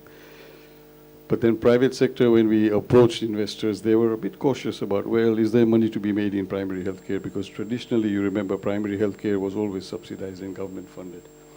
So what we did was we did a study with McKinsey and the US, and we identified, quite surprisingly, a $6 billion investment opportunity in Kenya in the next 10 years in primary healthcare for private sector. And then we broke down that to subsectors, deal sizes, and margins. So we were talking health, and we were talking primary healthcare, but now we were talking the business of private sector. This brought private sector investors to the table, and already there's been about $200 million of investments that are expanding in primary healthcare using big data, innovation, and technology. The other approach, of course, was 10 big ideas. Because the idea is to move away from small pilots and boutique projects that die as soon as funding dies. It's about transformation. It's about systems growth. So what we did was move on to creating concrete investment pipelines. So we have examples of agro parks, which are part of what Kenya is calling the partnership for manufacturing projects. The idea is 6 agro parks across the country. The first one is already pretty much launched in a 260-acre site with UNIDO as the lead. And the idea here is government infrastructure that allows private sector companies to plug and play in agro-food processing. We know that a lot of our tea and coffee and horticulture exports earn our farmers less than 5% of the final price that you see in European and North American supermarkets. So someone up there is making 95% of the value add. We need to be understanding how we can do agro-food processing on the ground in Africa, which is something we've not been able to do very well in the last 50 years. So these are the kinds of projects that we think are quite useful. The other one, of course, is trickling financing down to smallholder farmers. It's very well to talk about financing at the macro level, but how do you get smallholder farmers to have the liquidity to allow them to grow their agricultural outputs? And this is a cornerstone. 40% of livelihoods really relies on agriculture. So we've created opportunities for rural credit guarantee schemes and green credit lines. And this goes through local financial institutions as well. And everything we do, we track with the SDGs. So we have clear indicators, clear targets, and we're able, therefore, make sure that everything we're doing in terms of promoting investments is also helping us achieve our SDG goals. And there's not much time left. There's only 8 years left for the 2030 agenda. The other area is innovative financing.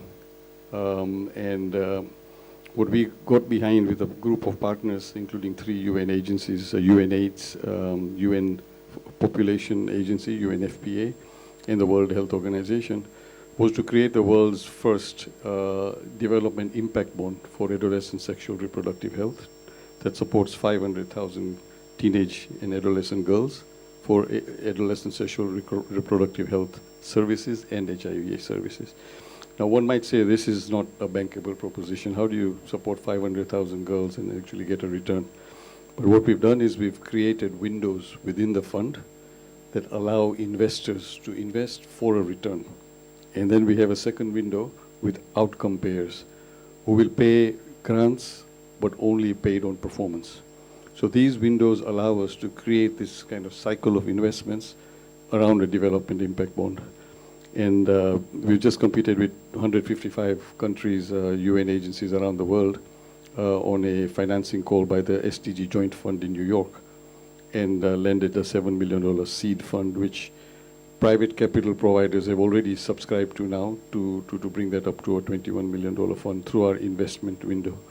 So these are the kinds of experiences that we think can be scaled up in other sectors: agriculture, skills training, early childhood development, but provide returns for private capital and take them to areas where we need them the most. The other one is around scaling up innovation and technology, because it's nice and sexy to talk about innovation and startups and all that, but at the end of the day, you don't want puffs of excellence in a sea of deprivation. You want some real systems change and long-term impacts beyond short-term grant and fiscal cycles and political cycles. So how do you create longer-term scale-up? And so what we did was, for example, we've taken a fintech solution for health insurance to Western Kenya, worked with the government, and helped them create a private sector partnerships on insurance investments to reach some of the poorest populations in the country. And this has allowed us, through mobile phones and fintech, to be able to create a PPP in financing of health insurance through an innovation. But the idea is not the innovation itself. The idea is the scale and the impacts that we're looking for. Some of the learnings is that we do need to strengthen incentives. As the UN and government, how do you attract private capital? And one of the quick lessons we learned right in the beginning was a lot of private capital will come not just for the love of God, compassion, and philanthropy. It'll come for enlightened self-interest. It'll come for returns. So how do you create the win-win where private capital get their returns, the government gets the kind of public impacts for the people of the country, and intermediaries, fund managers, academia, and others can feel part of this involvement, and civil society can be essentially steering a demand-up pipeline model that we can all work with. So really, incentives has been key, and the enabling environment, tax incentives, etc. So we'll look forward to learning from Tunisia and other countries some of your enabling environment innovations that we heard about today. The other one is the mismatch between finance and supply. We feel from our association that I chair, there is no lack of financing. It's not a question of no money, but there is a mismatch between the ticket sizes the technical assistance, transaction advisory, even the packaging of investments from concept to bankability, which has a huge gap. So they've got fantastic ideas, but the packaging of these ideas don't have the kind of support that they require. And many of these are SMEs, are mid-sized companies. They can't afford the McKinseys and the Dahlbergs of the world and the PHCs and the Deloittes and others. They oftentimes require, affordable ways to package their investments. So we're creating those kinds of TA pipelines. I'm wondering if I can jump in and just ask to wrap up, because Sure. Madame la Ministre Almost done. has got Sure. to leave, so we're Sure. just trying to...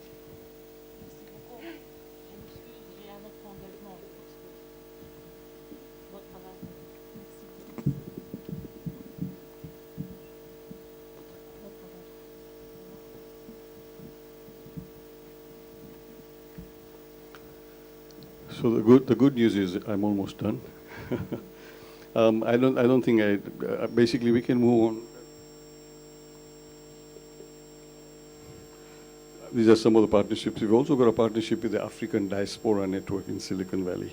There's a huge appetite of Africans who are in the diaspora in Europe and North America to contribute back to Africa, not just in terms of philanthropy, not just in terms of charity, but in terms of investments, in terms of financing, in terms of innovations. So we've got a very strong partnership going on there. We've got partnerships with large private sector banks like Equity Group, who is the largest, fastest growing bank in East and Central Africa. They have $6 billion on their books available for impact funding. And they don't have the kind of takers that they're looking for because their criteria requires the social impacts in addition to the profit impacts. So a lot of opportunities, and what we found was that an intermediary that's a trusted, honest broker to bring the sides together is oftentimes the key to this kind of success, because we have no inherent agenda except the SDGs. But we can work with private sector, we can work with impact funds, we can work with government, and we can work with civil society. Some of our partners, but there are many more. This is just a selection of some of our partners who work closely. We bring in large foundations as well, like Rockefeller, Hilton, Ford, and others. Thank you very much. Thank you so much. Very inspiring note, certainly to end on, reminding us what all of this private equity investing in the end is all about, is making a difference in the world. And well done to you and to your organization for everything that you're doing. I'd like to open up the floor to see if you have any questions.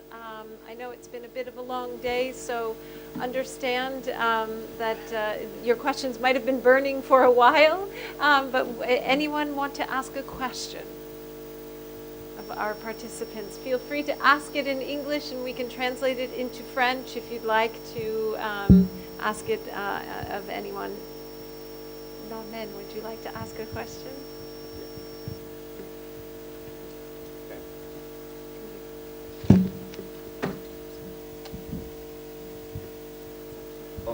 Thank you very much. Thank you for volunteering me to ask a question. No, I have a remark and a question. The remark, I was intrigued by the comparison between Tunisia and Japan. And since you were talking, I was Googling and making some stuff. And I realized that the social fabric is practically the same. In Japan, 97% of companies are SMEs.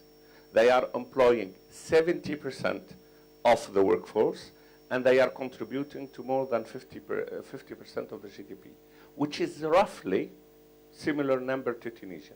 Obviously, the GDP of Japan is 100 times more than the GDP of Tunisia, and they are 10 times more numbers. But the difference, and if you look at what is the difference, is the investment in innovation. Is the investment in innovation, which takes some of the small startup to become big corporate. And we start to see that in Tunisia and some other African countries as we are talking. This is just, it tickled my mind when you asked that. I have two questions. Number for Madame la Directrice Générale de la CDC. Extremely good news for the cross-CDC fund. We have some thoughts we can discuss later. But can you expand, est-ce que vous pouvez nous dire un peu plus sur les trois fonds que la CDC a investi à l'international. C'est important de comprendre de quoi il s'agit. A question for our guest from Kenya is how open is it to other countries what you are doing? Thank you.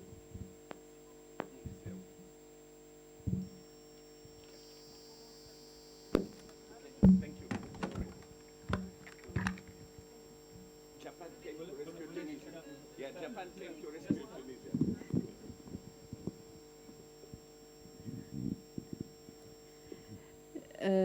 Merci. Donc, pour le fonds, la question pour le fonds africain. Oui. C'est des fonds régionaux, donc exactement. Donc, les fonds dans lesquels nous avons investi, donc c'est MC3 de MCP, Blue Peak, et il y a le troisième fonds, donc il est en cours de souscription. Mais l'important pour la souscription dans des fonds régionaux, c'est que la taille des PME donc, est beaucoup plus importante. La taille des fonds est beaucoup plus importante. On parle de fonds à 200 millions d'euros et un fonds à 250 millions d'euros. Donc, c'est des fonds importants avec des tickets importants. Notre condition toujours lorsqu'on souscrit dans un fonds régional, c'est au moins d'avoir un investissement en Tunisie. Et ça, c'est très important parce qu'il y a des PME de taille importante qui profitent du passage des fonds régionaux qui, bien sûr, investissent dans des PME en Tunisie. Ça, c'est l'impact le plus important recherché par la CDC. Bien sûr, en plus de l'apprentissage qu'on peut avoir en travaillant avec des sociétés de gestion de cette taille et les bonnes pratiques qu'elles peuvent apporter donc pour aussi les sociétés de gestion en Tunisie. Voilà. Merci.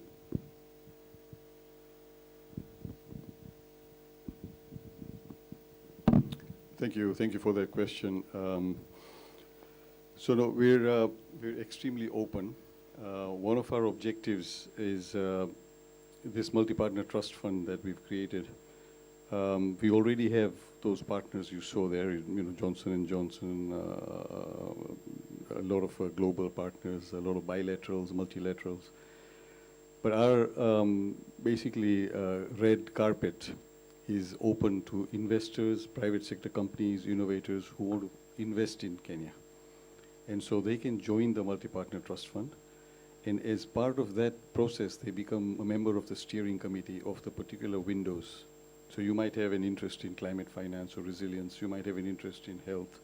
You can join that particular window. You'll have like-minded private sector companies, government, bilaterals, foundations. And then we hatch this multi-stakeholder configuration around concrete projects. And you can choose your own partners. But you get the push with everybody around you. And if there are issues that slow things down, there's government licenses, any issues like that, tax incentives, the platform is co-chaired by the president himself. We have ministers who sit in these windows, so we are able to unlock and move things fast. If you come on your own, oftentimes it's a long process. So that would be the invitation to companies to join, including Japanese companies, to join the platform in Kenya. But the flip side of it is that we have now been requested by a number of UN offices to actually adapt the platform in their own countries. So I'm working right now, on Monday I have a presentation to the UN in Tunisia. So we discuss the potential of adapting such a platform in Tunisia as well. I've been doing similar presentations to Liberia, South Africa, Zimbabwe, Ghana, a number of countries. And in May, we hosted a conference with 200 investors, financial players, corporates, foundations, that allowed about 7 countries to participate. And we looked at examples of mechanisms on innovative financing that have been spread across already 5 countries with seed funding that's been provided through the SDG fund. So the answer is both ways, either investing in Kenya and joining in Kenya, but also adapting the model in other countries is very open. Thank you. Thank you very much. Do we have any other questions? Oh, excellent. Would somebody mind to pass him the mic so I don't end up? Okay.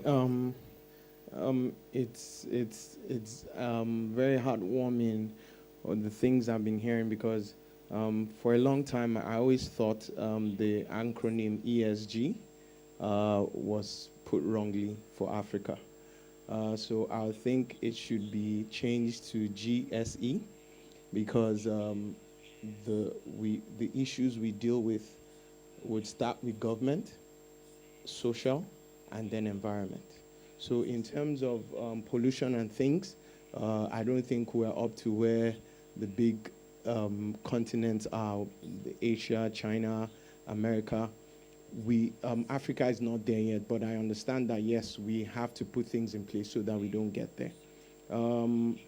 So in terms of impact investments and things, very, very innovative, interesting. But then, and that's, so what Mr. Reeves said is also heartwarming, being able to present some of these things to other countries. What was said at the panel session just before this, where the regulatory policies and things that have been done in Tunisia to encourage investment should also be replicated in other countries. So my own question, and probably this is not for you, but is what next? Because just like we said, there's no much time.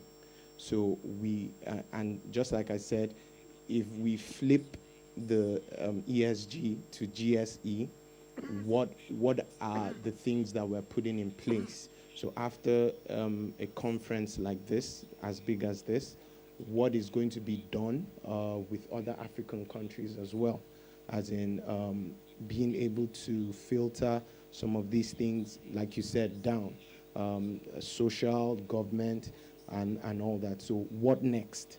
After TICAD, what next? Concerning other countries, what next? Because I hear a lot of Kenya, I hear a lot of Tunisia, but what next for other countries? Nigeria, yeah. As someone representing the United Nations, I think that's probably the right person to ask the question. Thank you for that question. I'll just address the part that is relevant for me. And I like your thought about taking an acronym and turning it around. My favorite one that I did was we talk about CSR. And everyone says, oh yeah, private sector, CSR. And I say, but CSR is like 2% on the side. We want to go after that 98%. How do you attract core private capital? So I say we need not CSRs, but we need SRCs. We need socially responsible corporates who have impact in their entire DNA from day one. So going back to your question, I think the what next question is very important. And I see it in two ways. One is, I think Kenya had the privilege of hosting TICAD, the first TICAD in Africa. And when we did that, we found that there was a very detailed program of action that was developed. And that program of action is being followed diligently around very concrete actions and investments and processes. So I think that follow-up, I'm sure, will be even better here because you learn from previous experiences. So the organizers of TICAD, I'm sure, have a plan. But there's also the incredible opportunity of networking and what I call sort of bilateral links. Just in this room alone, I'm seeing like 10 people I'd love to talk to and make things happen. So I think there's a lot of opportunity here also for the delegates coming to Tunisia to take the top 2 or 3 things and actually follow them up. Conference is only as good as the follow-up. So I think it depends on, of course, individual initiative as well. Thanks. Thank you. Mohammed Salah, did you want to add something? Thank you for the question. Just to add one thing is that about the civil society and the people on the ground who will try to produce solutions for development. By the past, we have these development plans, etc., who are coming from outside, and it's not suitable with all countries and with all civil, with all societies. So it's important to start with the good ideas and the good. For example, I give you the example of Startup Act, which is an initiative in Tunisia, but it has grown and has born and grown from the civil society who pushed the government and the regulator to change the regulation and to give incentives for startups, etc. So it's very important. I highly appreciate the initiative in Kenya with this blended finance. Very important, very, very inspiring thing. But I think that it's up to the local societies and local actors on the ground who knows very well the reality and trying to change the life of people, but also with collaboration between all the African countries, I think. Well, what a very nice note to end on, the importance of changing African lives. So I think we're going to have to leave it at that, given that we're running out of time. But thank you all for joining us today, and thank you very much to the participants on the panel. It's been really enlightening, both sessions. And as to the networking, let's keep it going after the session and well into the conference. Thank you very much all for being